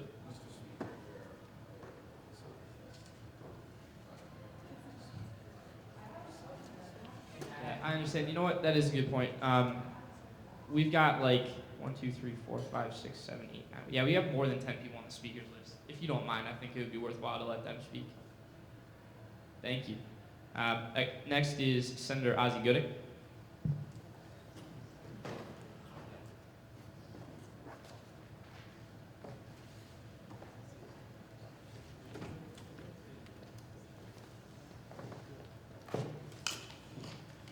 Okay, so everyone's talking. Here's my take on this. This is a bunch of BS, to put it nicely. Justice Connor Bergen recused himself. He's right over there, waiting for the great people. But he recused himself, so it does not matter. He wasn't even on the panel. And in fact, I was one of the petitioners who actually filed the claim against the Gandhi Sargent ticket, just because I'd seen them breaking laws. And why don't we just talk about that a little bit of why they were found guilty? Because we keep talking about how the justices are maybe corrupt and we're speculating. Why don't we look at the validity of the results? So I just want to talk about the case that I was in particular. So in case y'all don't know, myself as well as Ed Courchain, we filed separate charges for violations against Shiv Gandhi and Mark Sargent. The reason why I filed mine was because Shiv Gandhi knew that he was not supposed to be campaigning at the African Student Association cultural show. There was no way for him to know Easy. I'm not Ozzie has finished. Ozzie, Thank you. So anyway, I have texts if you would like to see too, but from Shiv Gandhi. But anyway, he was well aware of it, and according to my text that I have. All right. So he went there telling people to vote for him. And let me read you a section of the campaign rules, which he was violated. So, in case you don't have it, it's the undergraduate student government spring 2013 election packet. 3B. Campaigning at any event, campaigning at any kind, this is for events within 100 feet of an event funded by the undergraduate student government is strictly prohibited. A candidate shall have the responsibility to review a full list of events funded by the undergraduate student government, which has been made available at www.usg.uconn.edu. So, he was found guilty of this, and you know what? So he really was campaigning to tell people to go vote for him. Here's a line that stuck out in my mind. I'll never forget it when my constituents told me. She said, according to my constituents. Because I think it's relevant because we need to know why they found him guilty. Point of order, didn't they already tell us why? Hey, no questions right now. Well, I think it's relevant when you have people, senators in here, more than half of the senators campaign on his behalf, and now we're saying that the justices are corrupt, when clearly the people making the legislation is biased. Come on, I think it's relevant. I think we should discuss this and why they were found guilty. Am I right or am I wrong? And I'm sure the students that are going to be watching this, they need to know what's really going on besides hearing a bunch of lies and people saying, oh, this and that, the justices are corrupt, you're speculating. No, you were not in here. You don't know what happened. I was one of the petitioners and I know why I filed it. So I'm explaining it to the students at home. And I'm looking at the camera too. So, what I was going to do was, okay, I lost track. I didn't finish my statement. So, here's what I was saying. My constituent basically told me that one thing that she remembered when he was campaigning, and she voted for him because he was a minority, she said, and he was the only one that came to that event. But one thing she said that stuck out to her was he said, we had a Harry, we had a Tom, we had a Steve. Now it's time for a Gandhi presidency. There's no one that really looks like me, and he's like, vote for me. And I wanted to yield the floor to Hagar, who's the president of the African Student Association, that can attest that he did come near the campaign. Because, I think it's relevant. Wasn't this already found in the case? Kev. I think it's relevant. I don't have to be the Hey now.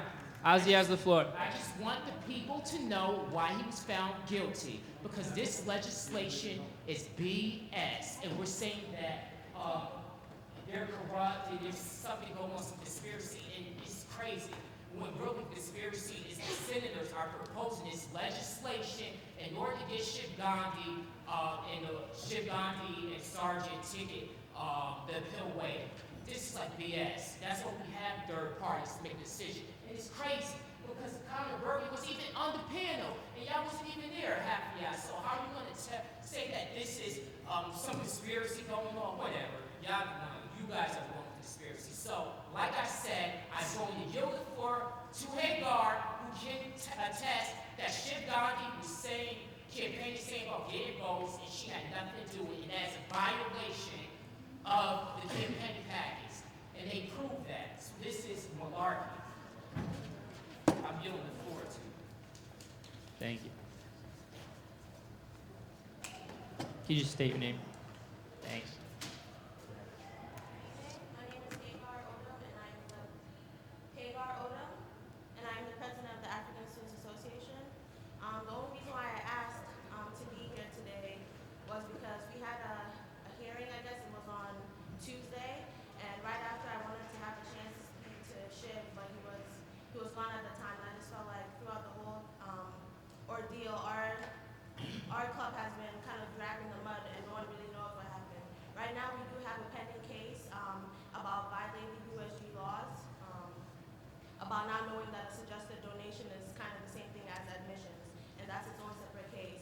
But I feel as though Shiv being in a position of power, I'm not exactly sure his role in USG, but not once. He added me on Facebook, he emailed me, not once did he ask, is this USG funded or anything like that. And if you showed up at the event, you saw this was going on, you still didn't ask at the event, you still didn't say anything to me. After the event, you still didn't say anything.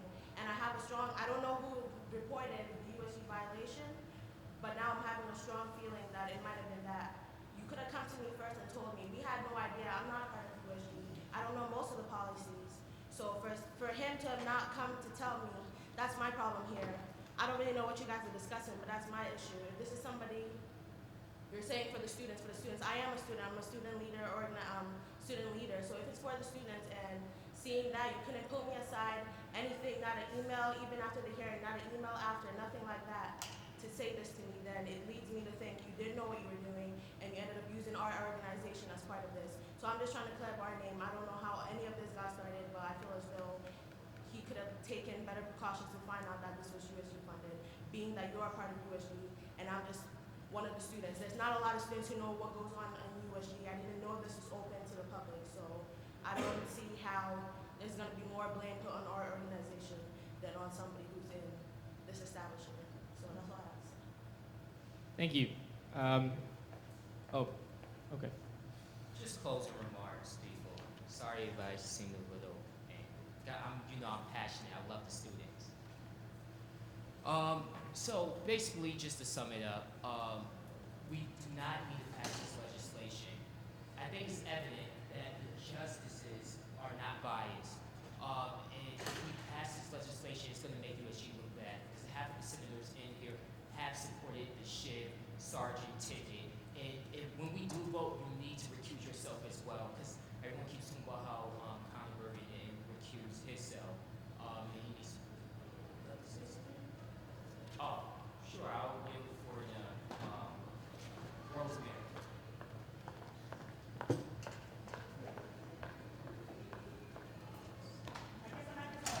I'll be loud enough. My name is Rosemary Manu, and I'm the vice president of ASA. When Carlisle, he was a member of our fashion show. He came up to us and asked us, "Oh, can Shiv talk at our event?" And of course we said yes because we trusted Carlisle because we thought he was a good guy to invite Shiv to come. Why would we know we're doing something wrong by when we have a USG member there? We didn't know that because if a USG member is talking at our event, how do we think that we're doing anything wrong? He should know his laws, he should know his rules because he's part of USG. I'm not part of this. I just have something to say. I'm a student. You guys are USG government. You guys are governing me. Can I finish? Let her speak. She's a student. I'm a student, yeah. Aren't you supposed to be governing me? Easy, come on. Okay. We didn't know that he came over there and he talked about we are a minority student. The people who were there were a minority. And we voted for him. We voted that we thought we could trust you or trust USG enough to defend us. But now we're questioning that because you knew what you were doing. You dragged us as student organization through the mud. All we abide by the laws. When we have to file things, we file it on time. We didn't know anything of this was happening, and now we're finding out. If he wins, who's gonna trust him as a president? Who's gonna trust him? Because I don't. Because I'm a part of a student organization, and I've been hurt as a student. You're supposed to be governing me. How can I trust you as a president? So if he does win a ticket, a lot of people won't trust you. So go ahead, USG, put him on the ticket or whatever this is about. I don't know what it's about. All I have to say is I'm hurt as a student. You guys are supposed to be defending me or protecting me or whatever you guys are doing. You guys aren't doing that. Because I've been hurt. And the ASA, we put on a good show. That's all we wanted to do. Your money did not go to waste that day. A lot of people saw what you guys did. USG funded it. So if you win shit, I'm sorry, but I don't trust you. You better believe a lot of people are not going to trust you to begin with. So USG, go ahead and do whatever you have to do, but you better believe that you lost a lot of trust. A lot. You knew what you were doing when you came at a minority event. You paid the $2 to come into the show, and as USG member, you should know your laws and regulations. Right? Okay, thank you very much. You can put that down because it doesn't matter. Thank you. I appreciate that powerful testimony. All right, so all I'm going to say is, because I'm going to finish my closing remarks. See, I lost track of my book. Bottom line is, this is corruption at its finest. So I hope we don't pass this legislation. Okay. Next on the speakers list, we have Parthrana. Is this microphone working? Or am I just loud? Can you guys hear me? It works, Steve. Yeah. Just in remarks to whatever's going on with Applicants Student Association, first I'd like to personally apologize to what you guys are going through. At no point have we said that this is ASA's fault. At no point has Shiv said that this is ASA's fault. At no point has USG said that this is your fault, and anything done, USG takes responsibility for it.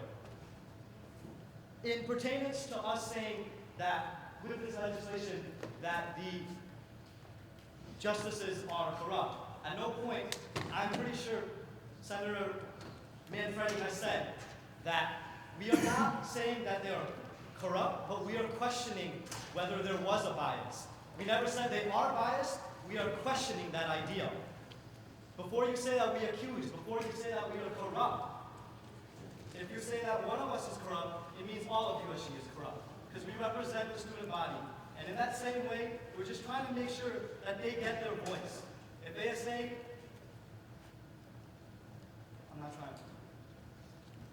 all I'm trying to say is that we're not trying to put ASA on fault. That's all I want to say to you guys. That we apologize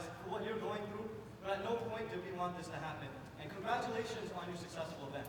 As we saw that some of us were under the impression that it might not have been a USG funded event. Some of us thought it was, some of us knew it was, but that's to our own discretion.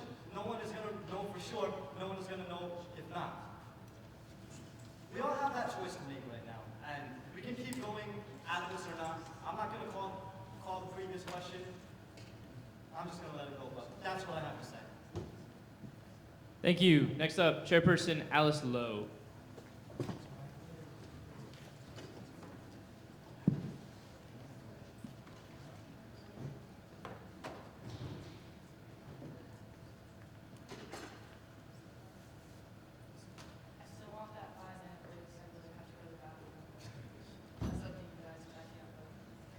Okay, so I just want to make it clear, for everyone that was on a campaign team, whatever side you were on, you really can't vote for this.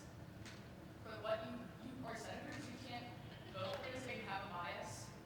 So that being said, this really shouldn't be on the table right now because the majority of you were on a campaign team. Besides that, I do want to yield the floor to Connor Berger for 1 second. Oh, it's gonna be way longer than 1 second. Because he needs to speak about all his calculations of the truth. All right, I want to make one thing perfectly fucking clear before this happens. Sorry, sorry. Oh, right. I'm speaking for myself right now. I'm not speaking for the judiciary, I'm not speaking for Sean, I'm not speaking for any of the guys out there. I'm speaking for myself, okay? I can't vote in this, obviously, so I need to go to you guys. A lot of this seems to hinge upon the fact that I made my profile picture Representative Betty. You're right, I did. I take complete, full, utter responsibility for that. I had 4 hours of sleep. I had an exam next morning from my girlfriend was back. She was up. Sorry. Lapse of judgment. Something came across my fraternity's listserv. I saw it. I clicked up. 4 hours later, after I was done the exam, it occurred to me, it's like, wait, you've got that violation. I took it down from that point forward and decided to keep myself from everything immediately. I want to make one thing very perfectly clear. I was not involved in any of the appeals process from the start. I was out of the room when the appeal happened. I recused myself I recused myself from the appeal. I was not at the trial. I had not talked to anybody on the judiciary about how it went. I was not a part of it in any sense of the word. You guys want to gang up on me, fine. To be honest, I really don't care. Do not sully the 400 people out there because I made a mistake. Do not ruin the integrity of this organization. I've been in it for 4 years. I hold near and dear to my heart because I made a mistake. I've offered my resignation at this point 4 times. Those 4 times it was all I offered to Mr. Trump said that. If you guys want to stop me, feel free. This is not the way to do it. This is the way that there's a part of the If you want to do it, file terms of meeting. I'll be more than happy to help you write. Be very, very aware of what you guys are thinking about doing. All I'm saying. And again, I apologize for the energy and whatnot. Thank you.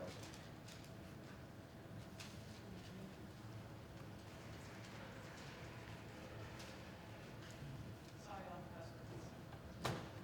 Okay, so I just want to say one last thing. The reason that we make campaign policies before we go into elections is because everyone picks a side. That's politics. That's what happens. You're all on the side now. That's why we don't change the policies now. That's why we make them ahead of time before you guys announce that you will be on a ticket. It doesn't make sense to go back and take the policies away. I don't know why we spend all of our time making them. If you guys just want to take them away because you lost. This doesn't make sense. If you guys violated this and you got kicked out, take it. It happened. You take your appeal, go to your thing tomorrow, but that's to the justices. You can't appeal this to Senate. Senate is not the kind of people that believe in this. We give people money, we do nice things, but this is not us, guys.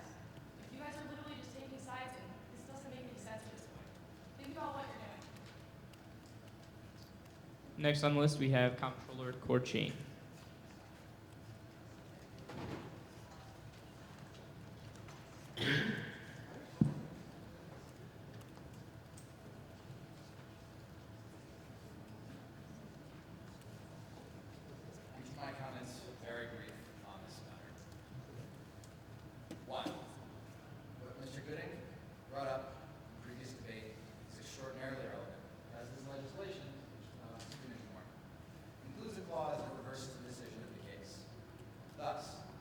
body assumes judicial action over the judiciary itself.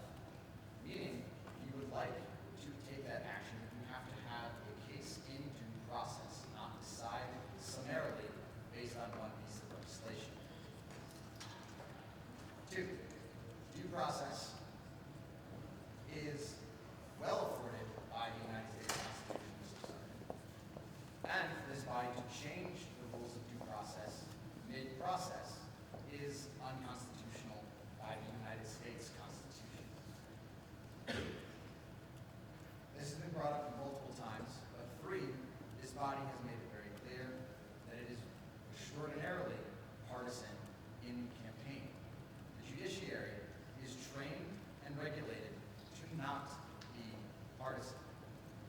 Removing control of the right to file a case from the judiciary to a partisan body is entirely unethical for a variety of reasons, which I should not have to explain to you, though if you have Alvaro's right to order, you have to do so. Finally, what this does at its most fundamental level is remove the ability for a student of any membership on this campus to file a case and expect to have a fair hearing. The rules are set out to be the rules, and if a violation is perceived, all students have a right, as outlined by our policies, bylaws, and constitution, to file a complaint with the judiciary, which is what occurred. In bypassing this legislation, you remove the rights of those students to file a complaint with the judiciary via the due process decided on by this body in December. Thank you. Next up, we have Chairperson Giardina.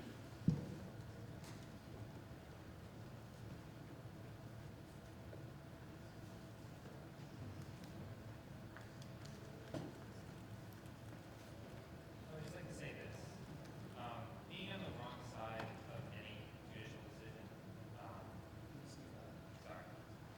being on the wrong side of any judicial decision is not a fun experience. You're usually in front of, in this case it was 3 to 5 people who hold in their hand the power to make decisions unilaterally and usually without recourse.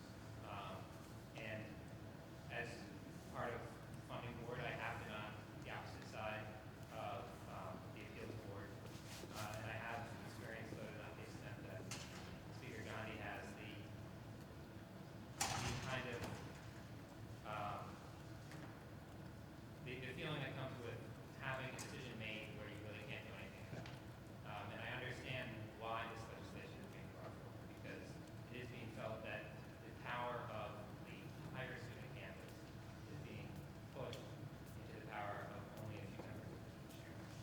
And I completely understand why this legislation is being brought forward. That being said, we are the undergraduate student government. Because we are a government, we are constructed out of law. That's why it's called the Constitution. It constitutes our body within the parameters that it sets forth. And I think if this legislation were to pass, it would call into question whether we really are an organization bound by the rules that basically have created us. This organization wouldn't exist without us. I think if we attempt in any way to go beyond those rules or to remove them, that this organization is going down the road that I'm not sure it wants or should go. It wants to go down or should go down. So that's all I'm going to say. I'm going to say I completely understand why it's being brought to the floor, but I'm not sure. I think all senators should think, is this the direction that we want to take in this change? We want to take a direction where the Senate is able to make unilateral decisions over almost everybody. Every other body. I think that's something everybody has to think long and hard about. Thank you. Thank you. Next on the list, we have Senator McCabe.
And it's kind of annoying to be somebody who is a neutral party in this and just have to listen to personal attacks flying back and forth across the room. I think both sides, senators from both sides are obviously biased on this point.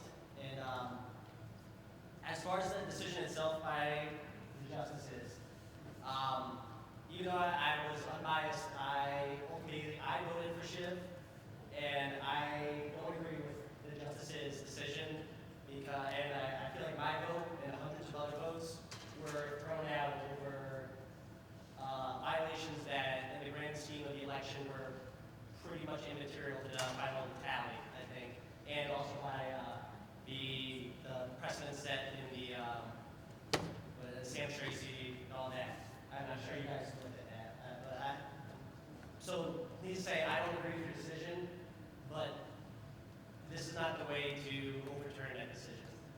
I would rather trust the body that's supposed to make these decisions in the proper appeals process to decide the election than to put it in the hands of a body here where over 50% of people here are fully invested one way or the other, and that's the way they're going to vote. And that's not the way to decide an election. That's it. Thank you. Next up on the list, we have Trustee-elect Michael Daniels.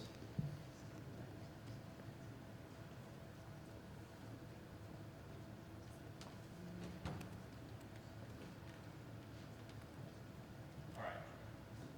So throughout this year, we've talked to exec about what exec's role should be in the Senate. And what a number of us have agreed on is that it's our place when we think that based on our experience that we might understand something in a way that many of you, I know a lot of you have had a lot of USG experience, some of you not as long. If you may not understand something completely of what you're voting on, to try and explain to you what you're voting on. So that's what I'm going to try and do right now. So you have two, maybe three, I think, be a resolve clauses if we can pull this up. The first be it resolve clause gives the Senate the right to amend the election policies. Having amended those policies, it would then let the Senate make a determination if the judiciary had not acted properly. So it's saying that the Senate could, change the decision if they believe that the judiciary had not demonstrated impartiality, fairness, or has not held to higher standards of accountability. Based on the text of this legislation, based on the Constitution, you have the right to enact that clause. And if you do, you then need to prove that this judiciary had not held itself to the highest standards. In passing this legislation, in the next be it resolved clause, you are already making the determination that this judiciary has not held itself to the proper standards of accountability. You need to be confident, if you are passing that second be it resolved clause, that you know, with no reasonable doubt, that this judiciary has not held itself to the highest standards of accountability. I urge you, if you want to pass this legislation, that someone needs to make the case in front of the Senate that this judiciary has done something wrong. You may have reason to believe that something may have happened that you don't understand. And I understand that you may have questions. But those questions need to all be aired and they need to be answered if you're going to pass a legislation with that second clause. Keep in mind that this sets a very important precedent for the future of this organization. For far too long, we've gone on with not a clear distinction of what checks and balances are like in this organization, and what responsibilities lie with the Senate, what lies with the President, and with exec, and now with the judiciary. By passing this legislation, we will change the way those precedents are viewed. We're supposed to be doing a constitutional review process. Unfortunately, we haven't gotten very far with that. In the future, I hope that we will clearly define what Senate has the right to do in regards to exec's decisions, judiciary's decisions, and each, who can check what branch. But the way it stands right now,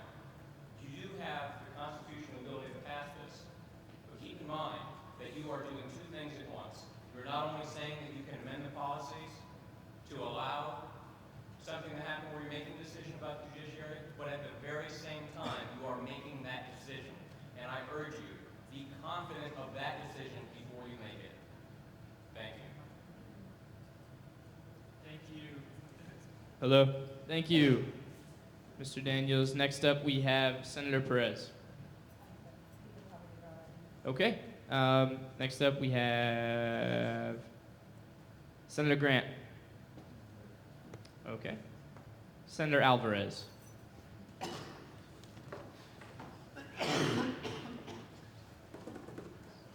First, I would like to apologize to all of you for some of my behavior. I may have been acting out of anger and not spite, but frustration with going over for 20-some minutes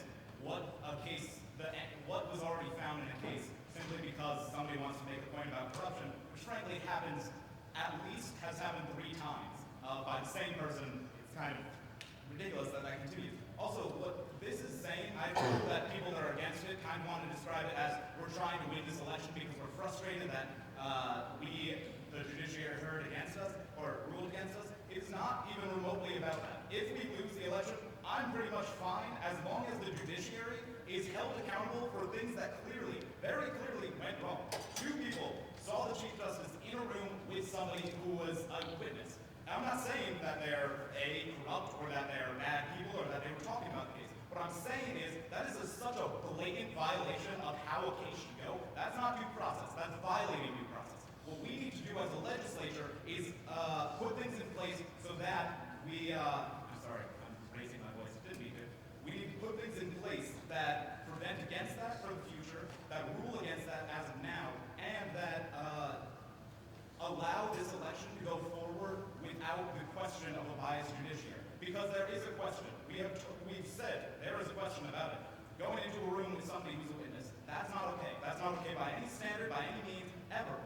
By a justice that has been shown to have been biased, who may not have been in the hearing, but has the potential to affect it.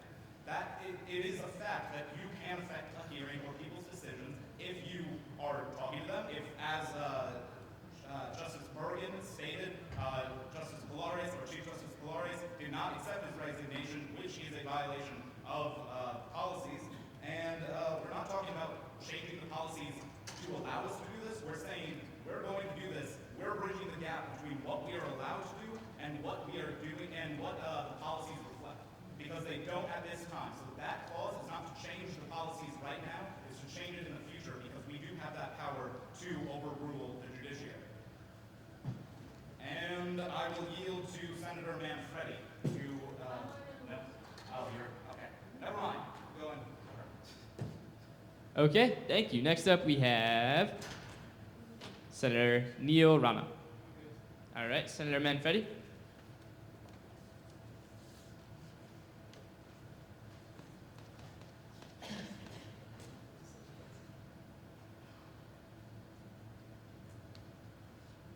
I'm not gonna talk about my notes anymore. So, if you don't like what's up on the board, then change it. Because there is one thing that doesn't change no matter what we say about the judiciary and the case. And that is that we are taking away all of the votes that were cast. 4,000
Thank you. Next up on the speakers list, we have Senior Advisor Nakvi. First and foremost, I'd like to apologize ahead of time. I was not expecting to be at Senate tonight, but then I came running when I saw this legislation. So if you guys have any objection, I won't speak. So, like I've always done throughout the year, I'd like to refer you to documents. I do not like to put personal opinion. I don't like to cast my vote on. I don't have a vote, but I don't like to say who I voted for, why I voted for them. I'm not prepared to do that. So first of all, I refer you to Article 12 of the Constitution. I do hope you read it, but I will read the first paragraph to you. Article 12 of the Constitution is entitled Powers and Functions of the Judiciary. The first clause right there is the judiciary shall serve to provide an interpretation of the undergraduate student government constitution, bylaws, policies, and procedures, and shall address and resolve ethical disputes and alleged violations of the student body constitution, bylaws, policies, and procedures related to the Senate and the executive. Now, the final,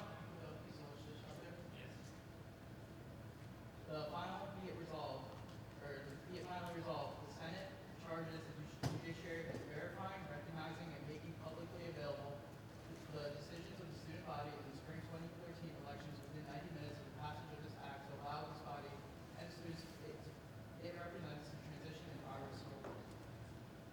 To me, it seems like we are trying to make a constitutional change here. This is not in the responsibilities and powers and functions of the judiciary. But if we are going to make a constitutional change, which is definitely allowable, I refer you to Article 17, which is amendments and bylaws to the undergraduate student government constitution. Number 1, any student may propose amendments to this constitution through the executive committee. An amendment so proposed, approved by 2/3 of the vote of the student senate, shall be presented to the full membership of the undergraduate student body for a referendum at the next student senate election. Unless otherwise stated, upon approval of a majority of the student body and the University of Connecticut Board of Trustees or their proxies, should one exist, every amendment shall be immediately amended. So I will leave you with those words, and please refer to the Constitution for any further clarification. Point of information, so we need to change these, so we would have to, so if we interpret the constitution changes, we would have to pass it 2/3.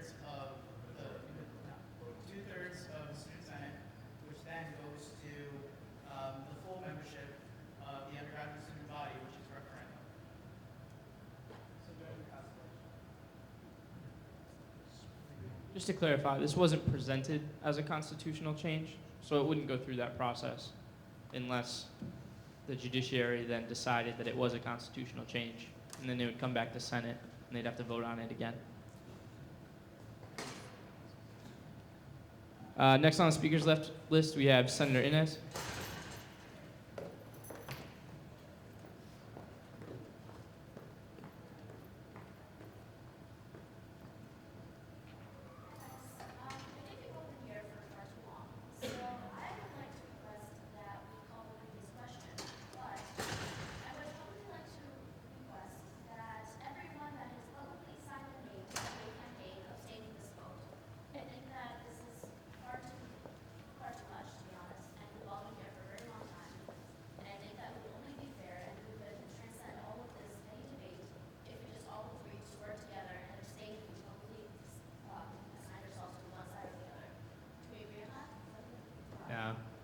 We can't agree on it, but you can ask. I don't think so. No, I don't think so. You can ask him nicely though.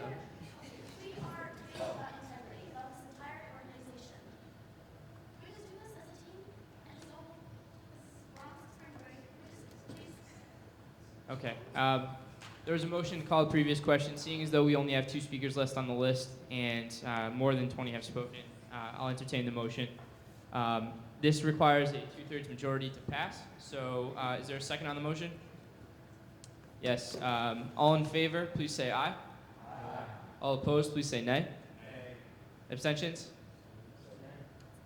All right, we're going to have to do a standing vote Can all in favor please stand? Just to clarify, this is a vote to call the previous question.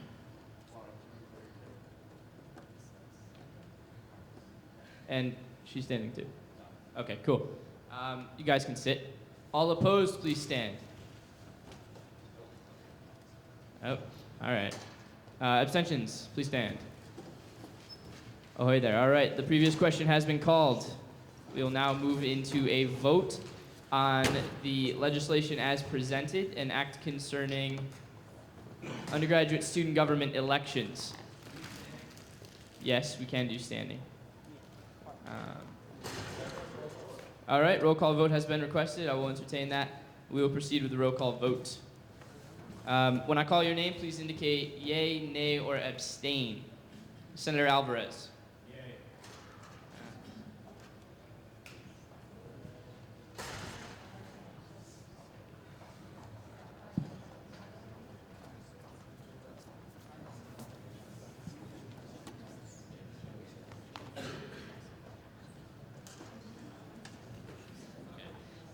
Senator Bosco. Senator Casazola. Senator Chen. Senator Cheng. Senator Chaudhry. I'm sorry, what was that? Senator Chow. Senator Craddock. Senator Gandhi. Senator Giardina. Senator Gooding. Senator Googans. Senator Cody. Sorry, Grant. Senator Infurcia. Senator Inez. Senator Jones. Senator Krishna. Senator Lundin. Senator Lux Kernigam.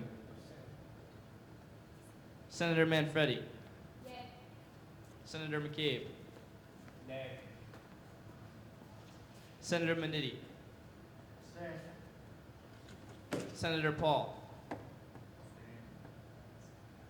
Senator Perez. Senator Rana Neal.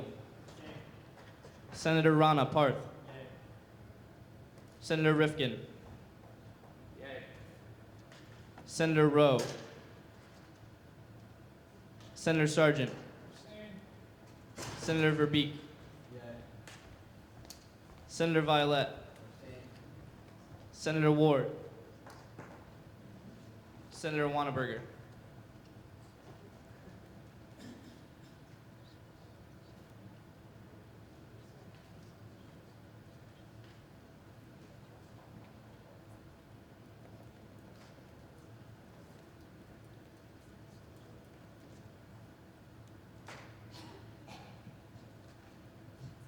Okay, by a vote of 9 in favor, 2 opposed, and 14 abstentions, this legislation passes. We have now ended our new business calendar, and we will move into discussion. Is there any discussion? Yes, Senator McCabe.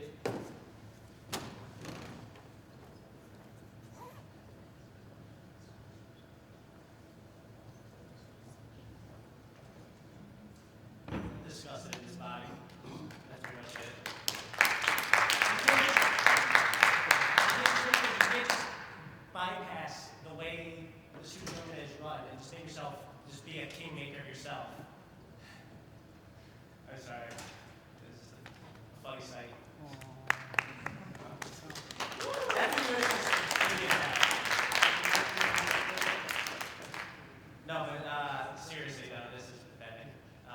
We're totally bypassing everything that, all the bylaws, all the rules, all the Constitution. I think that this is, I don't know what to say. I'm perplexed, to say the least. Okay, thank you. Next up for discussion is Chairperson Himes. To start a discussion list. Oh, okay. Obviously, this is not political for me. This is personal for me.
Thank you. Next up on the list, we have Justice Bergen.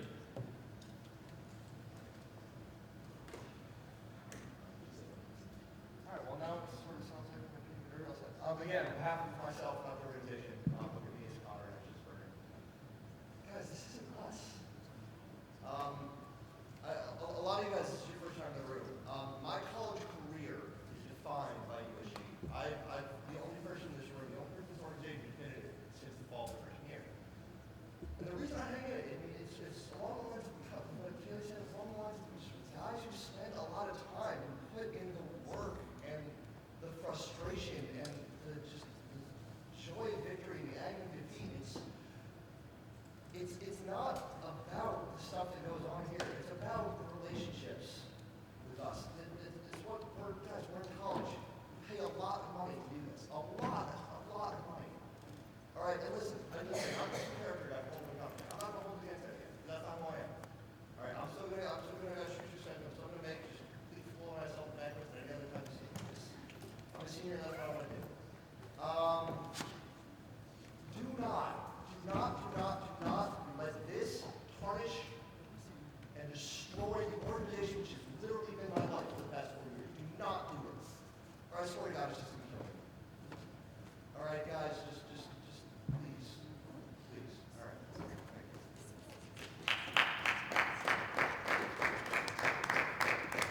you. Okay, next we have Chief Justice Pilares.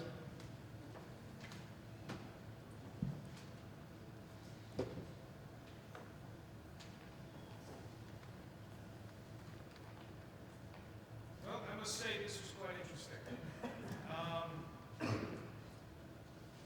I, like Justice Bergen, have been in USG since I got here. I was a residential senator representing Shitty my freshman year.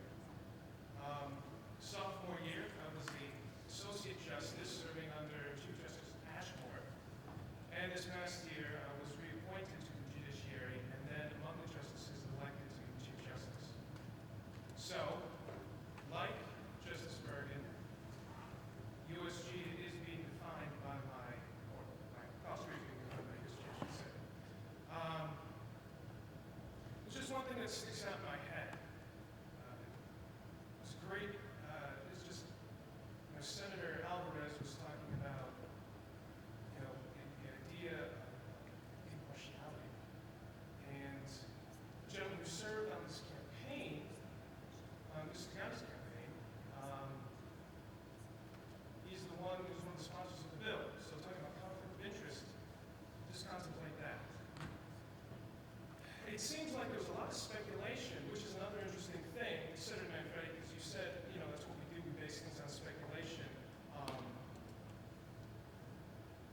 That's really healthy mentality to have when, making rules. Think about that. We base things on speculation, not on facts, speculation. And for anyone to say that, to do anything else but speculation is just absurd. That was very funny to see, just saying. No one bothered to actually investigate what was going on. I just want to, people read, it's obviously rhetorical in nature, so people read the opinions and people read the minutes. People who were there, who's there to say, there's a bunch of hearsays. Excuse me, it's just a bunch of hearsay that's going on right now. I'm just talking, just as Bergen wasn't even there.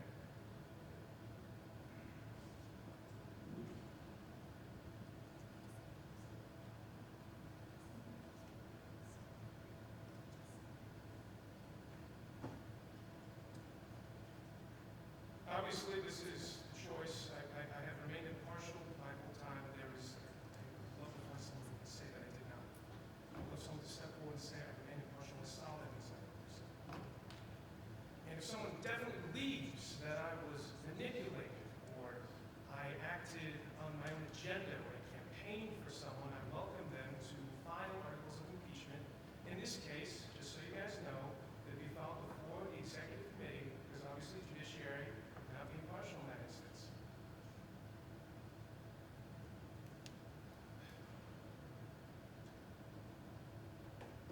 We have checks and balances for a reason. We have the system for a reason.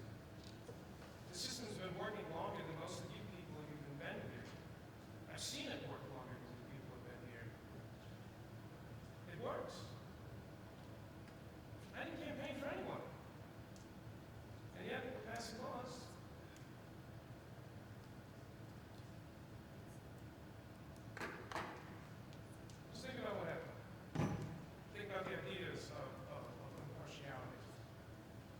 about that definition. Think about speculation. Think about what we're doing here. Because now what we're seeing is the Senate is tearing itself apart.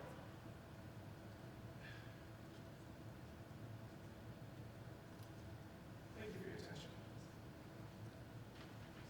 Thank you. Next on the list, we have Senator Manfredi.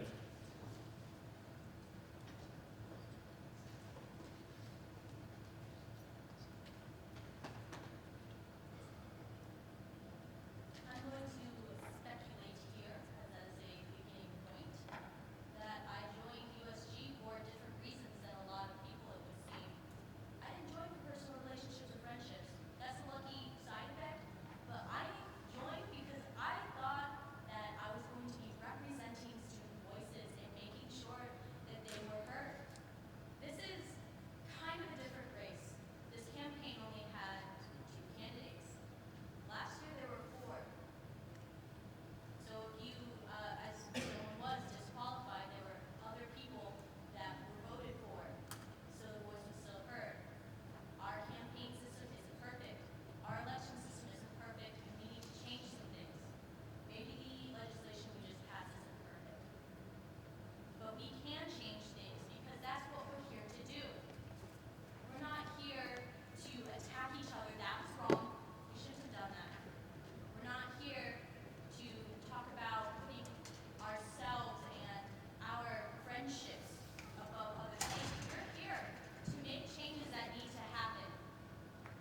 And that's why we made a good decision in making sure that the voices were heard today by making sure that the votes will be seen, will be counted, and will stay as they were. Thank you. We have Senator Rifkin next.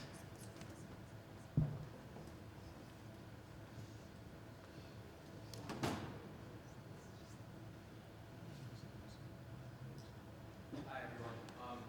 I don't need to take up more of your time for a topic that's only semi-related to this, but I just wanted to apologize to both campaign teams for any illegal campaign activity I had done during the election. I just want to reiterate that this was not intentional at all, and I bring this up because I hold the moral character of USG in the highest regard.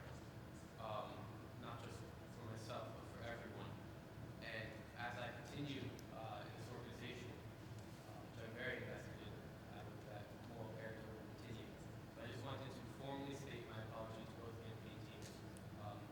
Thank you very much. Thank you. Next up, we have Vice President Patel.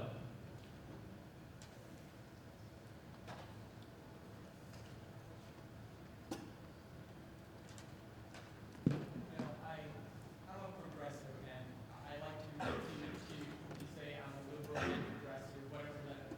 Give me the ugliest label to be on the left, and not on the right, and I'll take it proudly.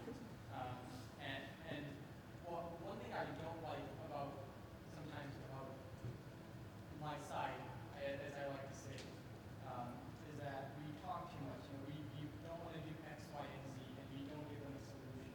That's why sometimes I say, no, I would have voted for Andrew Rohrbeck over Elizabeth Esty because he was too much talk and he was too much action. So that's the kind of person who I am. And one action that I couldn't take this year, and I failed, and I regret that I failed in USG, is to create a culture where, yes, you come and you know that you are here not to make friendship, but to be a voice of students. But at the same time, do it in a way where no one feels hurt. I think that's no matter what comes out of this, no matter who the next vice president is, Kara and Mark, you two are very capable individuals. I hope, I'll give you one solution to this problem. Start whenever it's sunny outside, once a week, go to Benton and buy those dollar drinks, sodas, because I guess it's my personal pet peeve or personal indulgence, I guess. Thank you. And invite every single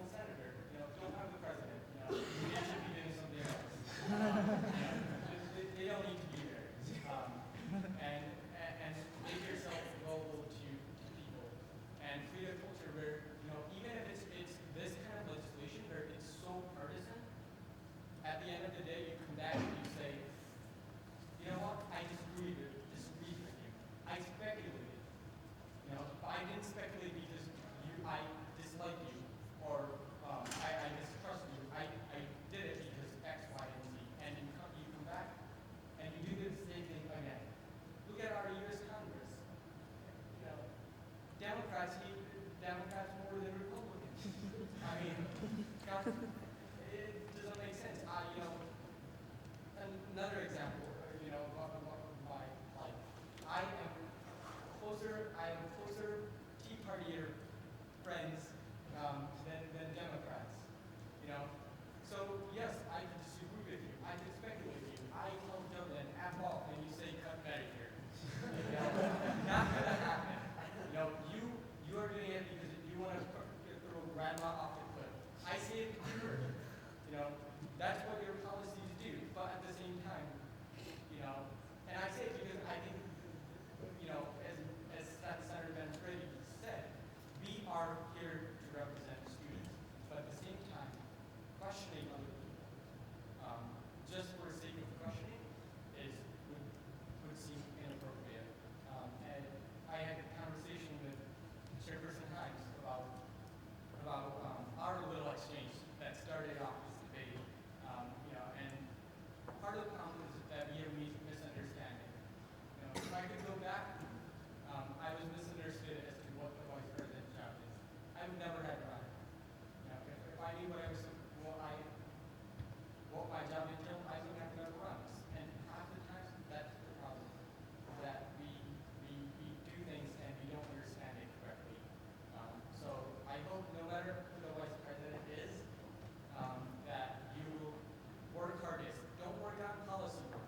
That's someone else could do it. Life is going to go on.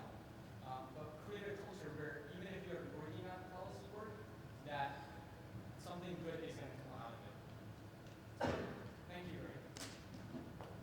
Thank you. Next up, we have Senator Jones.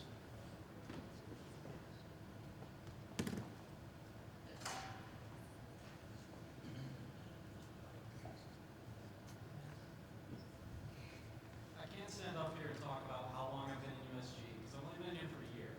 My freshman year, I didn't even know what USG was. But the thing is, I just wanted to highlight something that stuck in my mind this entire time. That when I was campaigning for SHIP in East Dining Hall on Thursday, this person came up to me not knowing I was in USG, and they asked me why the hell should they vote? Because it doesn't matter. Because their vote doesn't matter.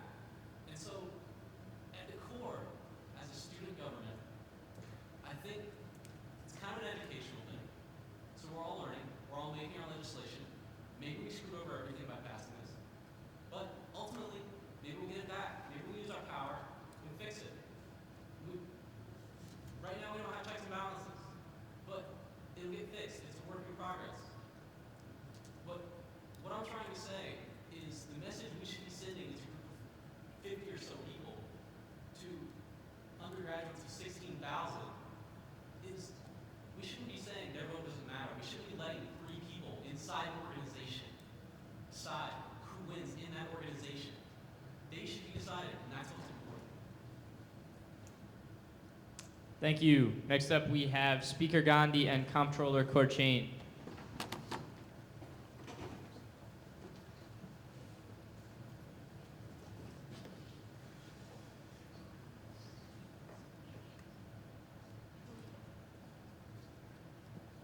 So, should I just want to clarify a few things? Because neither of us wanted to have happen what just happened in the past hour and a half or so.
don't think we're going to take any questions, guys. Thanks, though. Next up, we have Senator Perez. I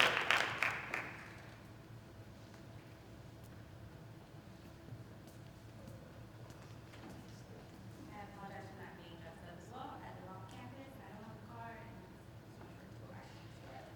so I thought I'm really short and sweet.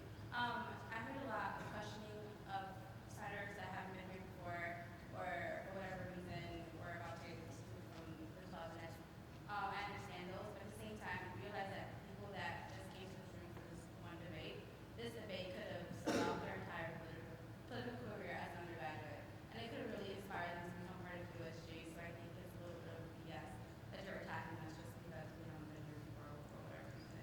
Because it's a change the membership. So I know it's going to do it does at the same time because it keeps you all fired up, and I felt a little personally attacked because I wasn't here for another reason, but that I just wanted to sit here and see if I can get my vote in, and that was it. So just realize that in front of you are future members, people who could really get involved after this, so don't outcast them just because they're not always here before. That was it. Thank you. Next up, we have Trustee-elect Daniels.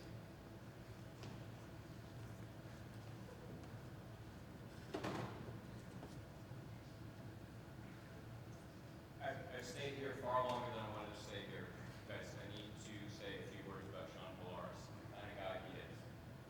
This is a guy who, if you know him, you know he does things because he believes he's doing the right thing.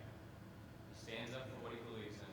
He calls things the way he sees them, and I have the utmost respect for him and the way he handles himself, and the way he has handled the judiciary, and the way he has handled his time in this organization. I invited you to make a case to prove that the judiciary had done something wrong. None of you were able to say anything other than speculation. Sean, it was unfair to you, and I'm truly sorry that things played out the way they did, because you did everything that you were supposed to do to uphold the integrity of this process, and I truly respect it. Thank you. Seeing no more discussion, we'll move into announcements. Are there any announcements? Seeing none, we will adjourn at 9:34 p.m.